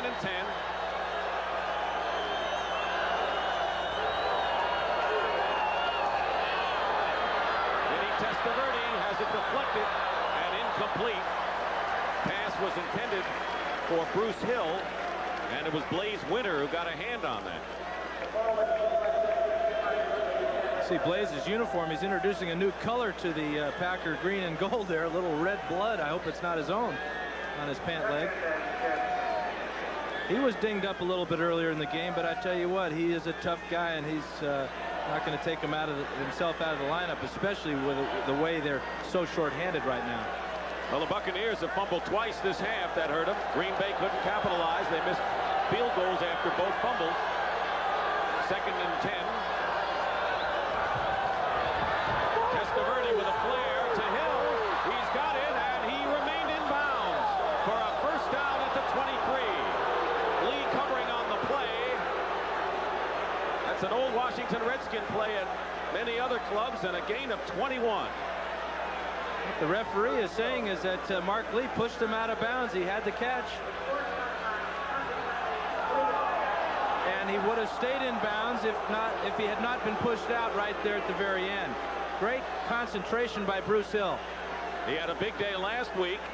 He hasn't caught many passes today, but that was a huge one. And with 1:48 to go, they're taking another look at that play. Well, he definitely did not have both feet in bounds. Question is whether Lee had pushed him out of bounds. Exactly, and I guess the instant replay referee is looking at that play right now. Dave Kamansky is the replay official, and Don Weiss, the executive director of the National Football League. And second in command, the Commissioner Pete Rozelle is here as the communicator. So this is going to evoke a response from the crowd one way or another. No, let's hear is Jerry Seaman. After further review with instant replay, the play stands. First down. It stands, and there's the reaction, and here's the other look. I got to believe this is a good call. Definitely was pushed out at the very end. Nice throw by Testaverde. 1st and 10 at the 22-yard line. 1:48 to go. Testaverde will run it. 15 and knocked out of bounds. He has a first down inside the 10-yard line. David Brown ran him out of bounds. So Vinny Testaverde, who was looking for his first win as an NFL quarterback, picks up 15 huge yards. Nothing more than a simple bootleg. Testaverde does a great job of avoiding Tim Harris along the outside, and now it's just him and Dave Brown. Then he's one of the stronger quarterbacks in the league. He had those big legs moving that time. He's learning a lot on this drive and in this game. 1st and goal at the 7 for the Bucs. Trying to win it. Wilder to the 5 and fights his way just inside the 5-yard line as the clock runs. Keep in mind, Green Bay has only one timeout left. Nate Hill and Blaze Witter combined to make the stop. And if they need to go to Donald Igwe-Bike, he's waiting in the wings. Keep in mind, if he does try a kick and they don't score a touchdown, it would be into the wind. Well, Vinny's going to take as much time off the clock right now. The Packers have just one timeout remaining. In order to stop the clock, they're going to run this one right down to the very end and let Igwe-Bike kick that winning field goal. Nice goal. Thanks. 11th play of the drive coming. 2nd and goal on the 5. Wilder leaps. Maybe a yard, that's all, and we have under a minute to go. And the clock continues to run. And Tampa Bay Buccaneers have yet to call one of their remaining timeouts, and now they do with 42 seconds to go. Is it Green Bay or Tampa Bay that time? Green Bay called the timeout. And one of the problems is their sideline wanted that timeout about 5 or 6 seconds before they actually got the attention of the referees on the field to call that timeout. In fact, one of the players came off the sideline, Chuck Cecil, and ran out to the referee to make him call the timeout. Nobody was heads up enough on the Packer defense to look to the sideline to see if they should, in fact, call the timeout. So they lost about 4 or 5 seconds there. Who knows? They may come in handy later on.